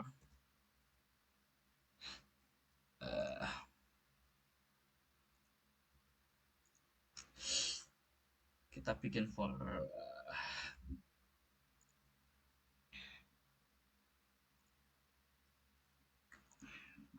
gimana ya kayaknya. Mungkin kita bikinnya anggota.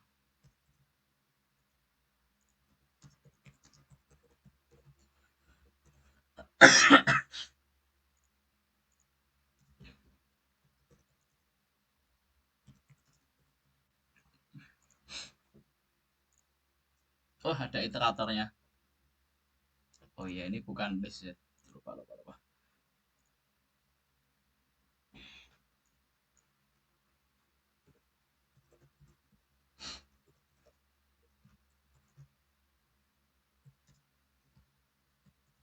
Kita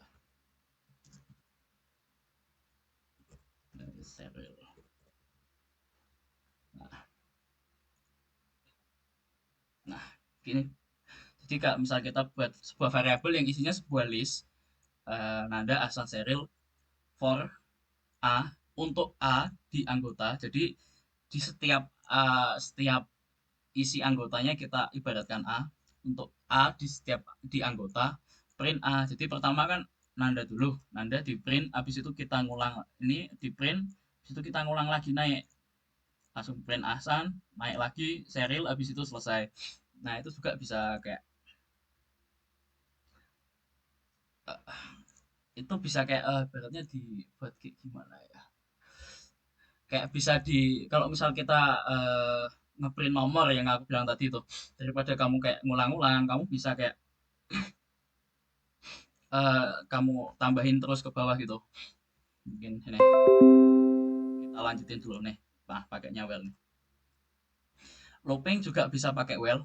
Jadi ada yang namanya counter, misal variable counter, well. Nah, well kalau sesuai namanya kan artinya kan ketika, saat ya. Saat lah gitu. Cocoknya saat. Saat counter lebih kecil dari 10, print counter, koma, counter plus plus. Nah, ini juga make yang aku bilang tadi, yang namanya increment atau yang operator tadi tuh. Ini dipakai kayak gini. Jadi maksudnya apa? Ini ketika counternya masih di bawah 10, print counter titik, terus kamu tambahin counter plus plus. Jadi setelah ngeprint counter, setelah ngeprint 0, habis itu counternya kamu tambah satu, tambah satu, tambah satu terus gitu. Kita mungkin masuk ke sini lagi. Kita var nomor.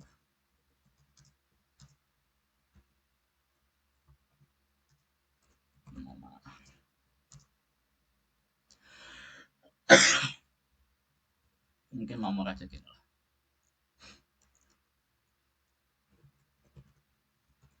Well, nomor lebih kecil dari 30. Mungkin jumlah. Kita bikin variabel baru. Mungkin var misal 30.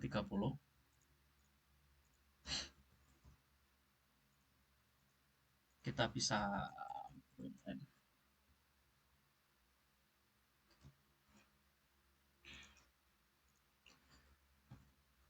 siswa nomor, ya seperti ini nih.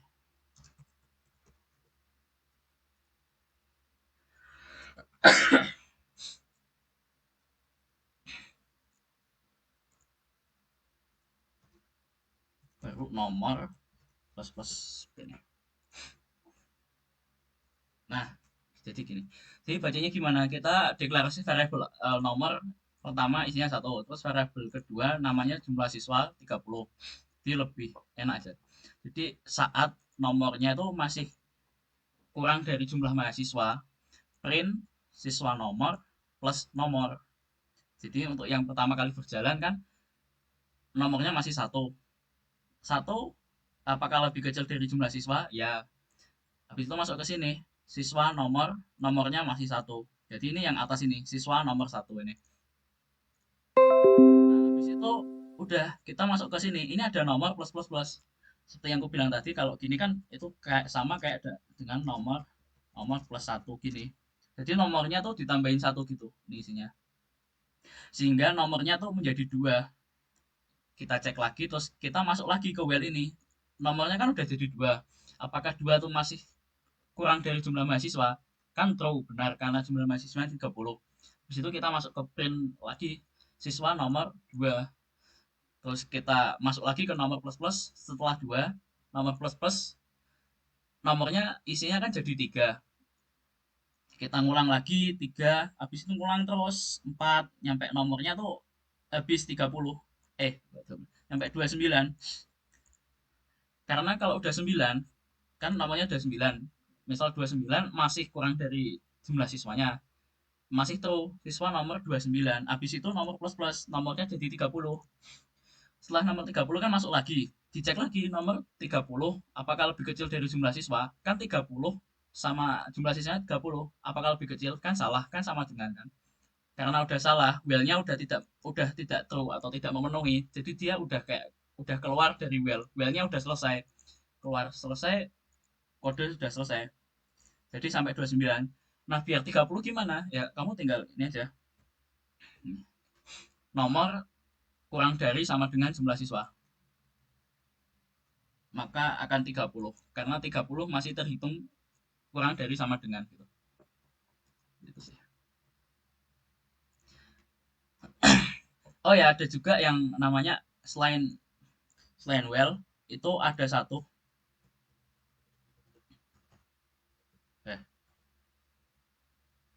Ada yang namanya dual.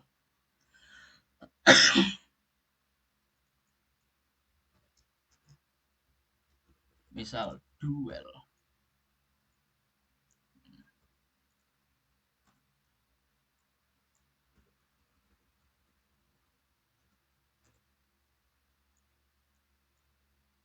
Nah, ini hampir mirip sama well, tapi ada bedanya dikit juga. Kayaknya gini deh, saya ingat. Wah, ya. Well,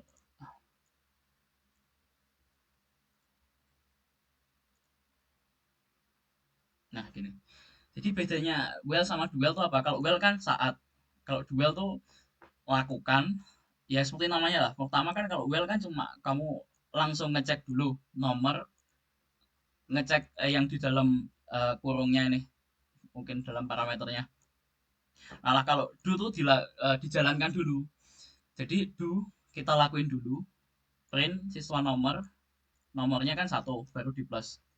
Lalu habis itu kita cek pakai well, nomor apakah lebih kecil sama dengan jumlah siswa. Kalau iya, kita kembali lagi ke do gitu, kita lakuin lagi gitu. Nah, kalau ditanya apa bedanya well sama do, kalau well itu kan kita dilakuin dulu. Jadi kalau misal well-nya pertama langsung nggak memenuhi, dia tuh nggak bakal ngeprint. Contohnya hmm, nih, nih well tadi nih, misal kita langsung jumlah siswanya, kita nomornya udah 231, kan berarti nomornya kan udah tidak memenuhi ini kan, karena 31 udah lebih besar daripada jumlah siswanya. Ini dia nggak akan ngeprint apa-apa. Nah, karena apa? Di well-nya dia udah false. Nah, beda lagi kalau kita pakainya ini do. Kalau do itu tuh bakal dieksekusi dulu, baru kamu dicek. Nah, do print siswa nomor karena nomornya 31, oke. Habis itu nomor plus plus nomornya jadi 32, baru kita cek nomor apakah lebih kecil sama dengan jumlah siswa. Ternyata salah. Ya udah selesai, berarti langsung lanjut ke kode berikutnya. Tapi kode yang sebelumnya kan kita udah lakuin dulu gitu. Udah ada gitu. Bedanya gitu sih, cuma itu. Kalau well kan kita evaluasi dulu. Kalau do tuh lakukan sekali baru evaluasi apakah diulang lagi apa enggak gitu. Itu biasanya digunakannya tuh mungkin kalau kasusnya tuh mungkin kayak kalau nyari koneksi database atau apa gitu sih. Apa ya, kayak penggunaannya tuh tergantung kasus-kasus tertentu sih.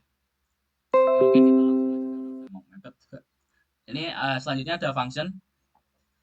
Function itu seperti namanya sebuah fungsi. Misal jadi kita sebuah kode tuh bisa kita pisah-pisah menjadi fungsi-fungsi yang kecil. Misal kita sebuah fungsi kita misal sebuah fungsi untuk mencari luas segitiga. Kita bisa pisah fungsi luas segitiga tuh menjadi kita bikin fungsi kecil dulu mencari panjang, mencari mungkin mungkin jangan luas, mungkin mencari volume volume balok, volume apa, volume prisma gitulah. Kita bisa bagi fungsinya menjadi kecil-kecil dulu, mencari fungsi untuk mencari luas alas, baru kita kali tingginya gitu, kita bisa pisah seperti ini. Deklarasinya seperti ini sih. Fun, kita menggunakan key fun. Fun itu artinya function. Sum itu tuh ya ini nama fungsinya lah. Habis itu kurung buka kurung tutup, di dalamnya ini tuh yang namanya parameter. Jadi parameter a titik 2 int sama dengan 0. Artinya apa? Variabel a, kita fungsi sum memiliki variabel a. Variabel a harus dengan tipe data int sama dengan 0. Jadi dia mempunyai nilai defaultnya 0, b int juga. Jadi variabelnya ada dua, a dan b sama-sama tipe datanya int, dan a-nya ada nilai defaultnya 0. Baru kita jalankan print line a plus b gitu. Nah, function tuh ada jenisnya, mungkin ada function yang tidak mengembalikan nilai, ada function yang mengembalikan nilai. Function yang mengembalikan nilai contohnya ini, dia return a dan b. Kita bisa lakukan operasi di line. Mungkin enggak ini.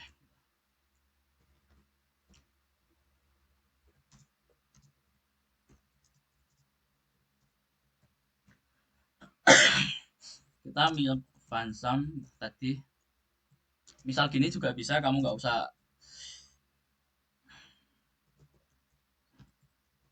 nggak usah kasih tipe datanya karena yang seperti aku bilang tadi itu udah type invert, udah tipe datanya udah bisa. Oh, annotation apa ini? Function. Hmm, apakah harus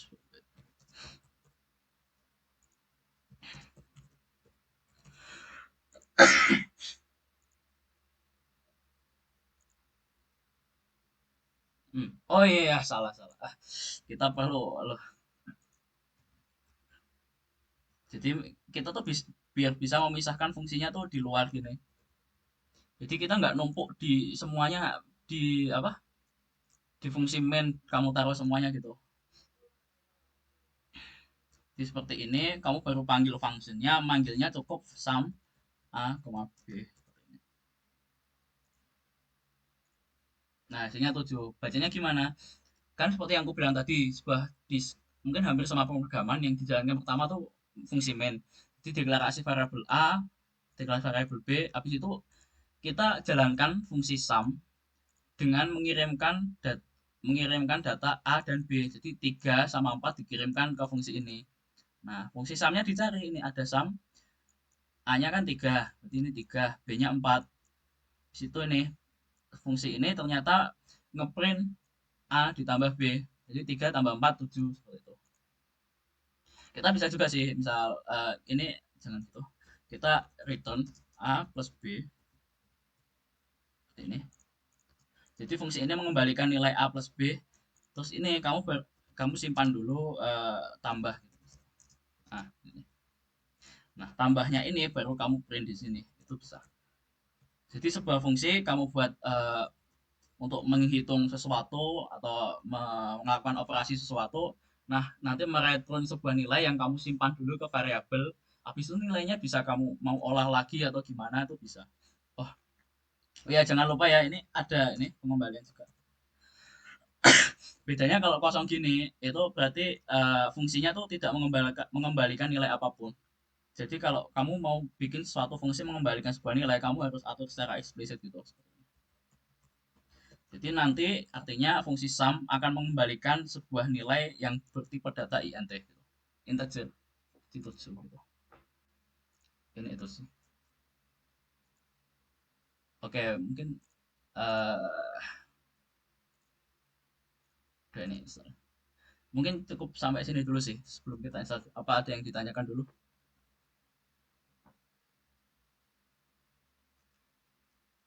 Apa yang itu? Mungkin bisa ditanyakan lagi. Oke, karena belum ada kita mungkin aku bisa langsung ini. Jadi untuk install Android Studio tuh udah ada ya inilah. Nah, itu di kolom chat mungkin bisa dibuka. Ini itu langsung ke webnya Android Studio. Nah, jadi cara installnya itu gimana? Ya cara installnya gini ya kayak biasa lah. Download Android Studio Grave ini. Ya kalau mau install yang lain, ya ini aja langsung ini download. Nanti kalau downloadnya udah selesai, caranya gimana? Ya mungkin ini di bawah. Kalau bingung nih, menginstal Android Studio.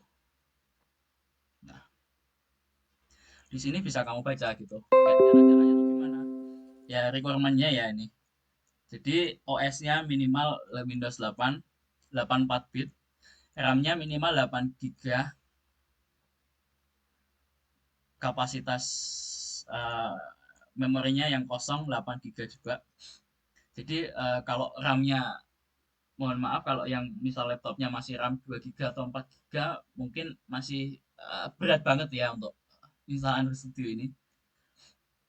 Nah, jika sudah mendownload file exe, klik 2 kali untuk meluncurkannya ya kayak install biasa gitu loh.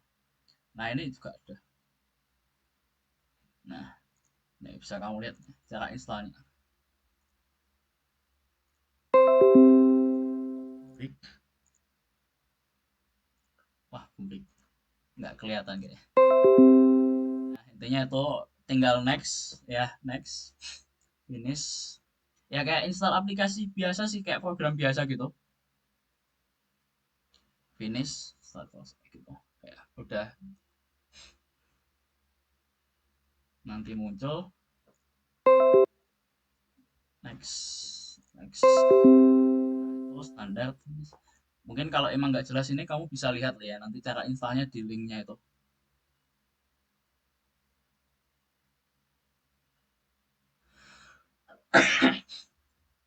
Nah, ini udah selesai gini. Nanti tampilannya kayak gini. Nah, itu Mas Ahsan ada saran. Ada satu lagi caranya pakai JetBrains Toolbox. Bisa auto update. Aku belum pernah pakai sih, tapi ini mungkin bisa kalian coba juga. Itu bisa kalian lihat di chat. Kalau ya cara installnya kayak install biasa gitu sih. Kalian install aplikasi gitu. Nah, kalau misalnya kalian pakainya Mac ini juga ada sih, bisa dibaca juga di link. Tapi ya cara installnya tuh sih. Kalau ya sebenarnya kalau Android kan itu tuh sebenarnya kan butuh kamu install Kotlin sama JDK atau Java Development Kit ya. Tapi karena kamu itu tuh udah kayak sepaket di Android Studio. Jadi kamu cukup install Android Studio udah siap langsung ngoding Android gitu. Ya, mungkin cukup itu sih. Emang kalian masih bingung atau ada error atau apapun pas install nanti bisa tanya-tanya di grupnya aja di grup ya bisa kalian ikuti di linknya. Oke, mungkin selanjutnya Q&A aku kembalikan ke Sheryl. Sorry udah telat sih. Oke, materi yang menarik banget ya dari Mas Nanda ini loh. Beneran, makasih banget Mas Nanda atas materinya.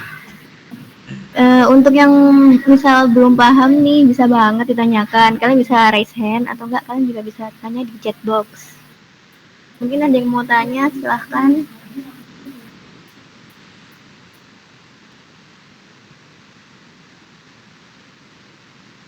Boleh ya tanya bebas apa yang dari awal tadi misal ada yang bingung boleh ditanyain nggak apa-apa dari mana atau apapun lah atau mungkin apa gitu. Oh, bisa pakai VS Code, Mas. Hmm, hmm, hmm, nggak bisa. Aku ganti. Ah, nggak bisa deh kayaknya. Karena Android Studio tuh IDE. Kalau kalian nggak tahu IDE tuh Integrated Development Environment kalau nggak salah. Ya intinya tuh pakai Android Studio karena Android Studio tuh kayak sebuah program dengan lingkungan khusus untuk build Android Studio itu. Tapi kalau pakai VS Code tuh nggak bisa deh kayaknya. Bisa nggak San? Coba mungkin kita tanya ke Mas Asan nih. Kalau Mas Asan nih ya senior. Oh bisa ya. Ya kata Mas Ahsan tuh bisa, tapi ya, gila dikit. Tapi jangan sih, jangan pakai VS Code sih, Android Studio aja. Kalau Android. Soalnya emang bener-bener dipermudah pakai Android Studio tuh. Karena udah kayak lingkungannya emang itu kalau mau develop aplikasi Android gitu. Kayak jadi ada tools-toolsnya gitu yang membantu gitu. Kalau VS Code kan kayak murni text editor ya. Itu nggak ada fitur-fiturnya gitu. Ya, itu mungkin kenapa ribet. Ya ribet sih. Ya itu yang aku bilang tadi. Kalau Android Studio kan udah IDE. Jadi itu ada kayak tools-tools buat ngebantu kamu develop aplikasi Androidnya gitu. Contohnya mungkin kayak eh, apa ya? Mungkin kalau pas ngatur UI layoutnya itu di Android Studio tuh kan udah ada kayak menu buat lihatnya gitu. Kayak misal kayak kita tambahin ini nanti hasilnya gimana.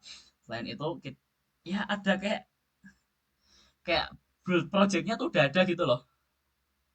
Nah itu harus setting SDK sendiri dan ngurus masalah kompatibilitas. Nah, mungkin kalau bagi kalian yang nggak tahu SDK tuh apa ya kalau intinya development kit.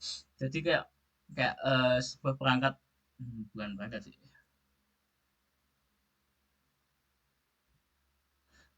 Kayak semacam toolsnya lah buat build aplikasi Android. Jadi kalau pakai Android Studio tuh udah diatur dari Android Studio-nya gitu, dipermudah. Oke, dari Mas Alfian. Kalau Android ini buat penggunaan API-nya bisa pakai API bebas kayak harus buat di Kotlin-nya. API apa ya ini? Maksudnya back end-nya gitu ya? Atau apa? Alfi, oh ya, ya bisa. Ya, ya emang emang kayaknya dibikin beda. Nah, mungkin kalau Ya mungkin nanti Mas Hasan bisa kayak koreksi aku kalau salah. Kalau kalian build Android itu semua, kalau kalian analogikan pakai misal web, Android itu kayak front end-nya doang. Ya kamu mungkin bisa kasih logika-logika gitu di aplikasimu. Tapi kalau misal eh, kamu punya backend sendiri, API pakai JavaScript gitu, ya kamu bisa gitu. Kayak aplikasi Android itu kayak cuma front end doang gitu. Kamu data-datanya bisa konsum API-mu sendiri dari Node.js atau apapun itu. Bisa kok. Jadi kayak bisa diibaratkan Android itu cuma front end-nya doang gitu. Tapi juga bisa kalau misal kamu logik-logiknya ditaruh di Android gitu. Tapi ya kalau masalah API ya emang dari luar. Kalau API pakai Kotlin tuh ada, kalau ya nggak salah namanya tuh pakai framework Kator gitu. Ya nggak sih kayaknya. Aku ya tapi nggak pernah nyoba sih aku. Gimana kalian?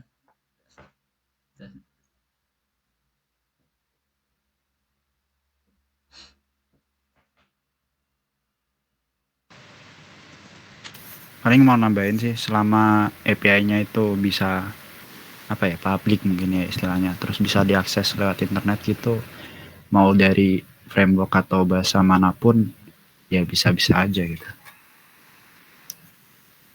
Mungkin ya nggak bisa itu ini, kalau kalian web kan mungkin bisa akses langsung dari database gitu ya, jadi kalau kalian deploy ke server gitu nggak harus pakai API, langsung bisa akses ke database. Nah itu kalau web bisa, kalau Android kayaknya nggak bisa sih, atau mungkin susah banget. Jadi paling enaknya pakai API gitu. Ya, itu. Jadi intinya bisa ya pakai API dari luar, nggak harus.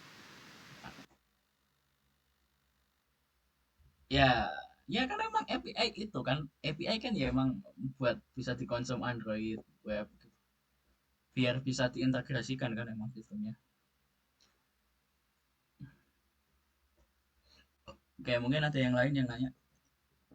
Oke, sambil nunggu pertanyaan berikutnya, mungkin aku mau share ini ya, link feedback untuk sesi kali ini. Oke. Di chat aku share. Nah, mungkin ada yang mau kritik, kayak acaranya harusnya kayak gini-gini gitu, boleh banget nih. Terus saran, misalnya ke depannya kita mau bahas apa nih, gitu boleh banget. Ya boleh gitu. Di tulisan aja ya. Atau mungkin penjelasan kecepatan atau apa ditulis saja di feedbacknya.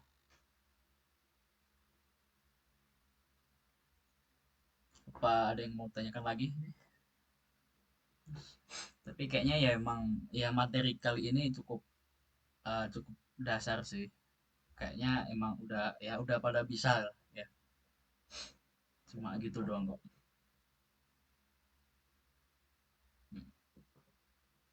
Mungkin karena waktunya bisa itu dokumentasi dulu.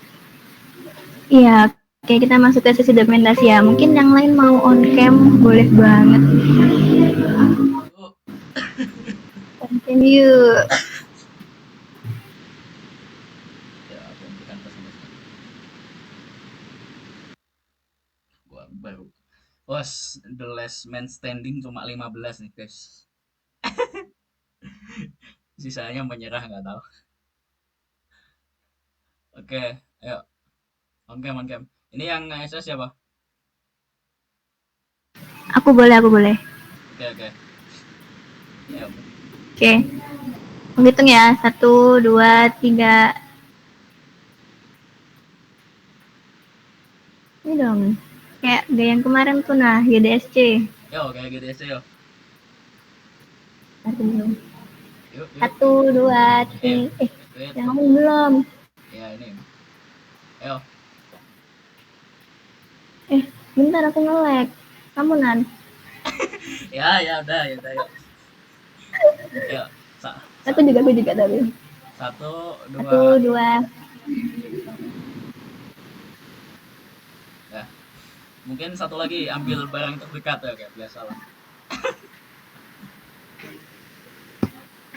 Nih, ayo.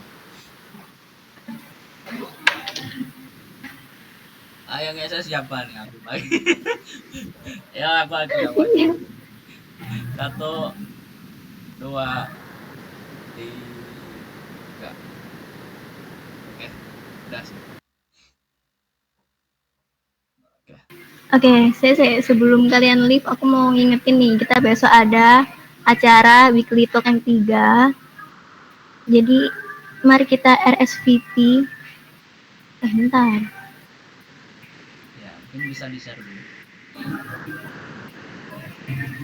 Tuh, Introduction to Machine Learning.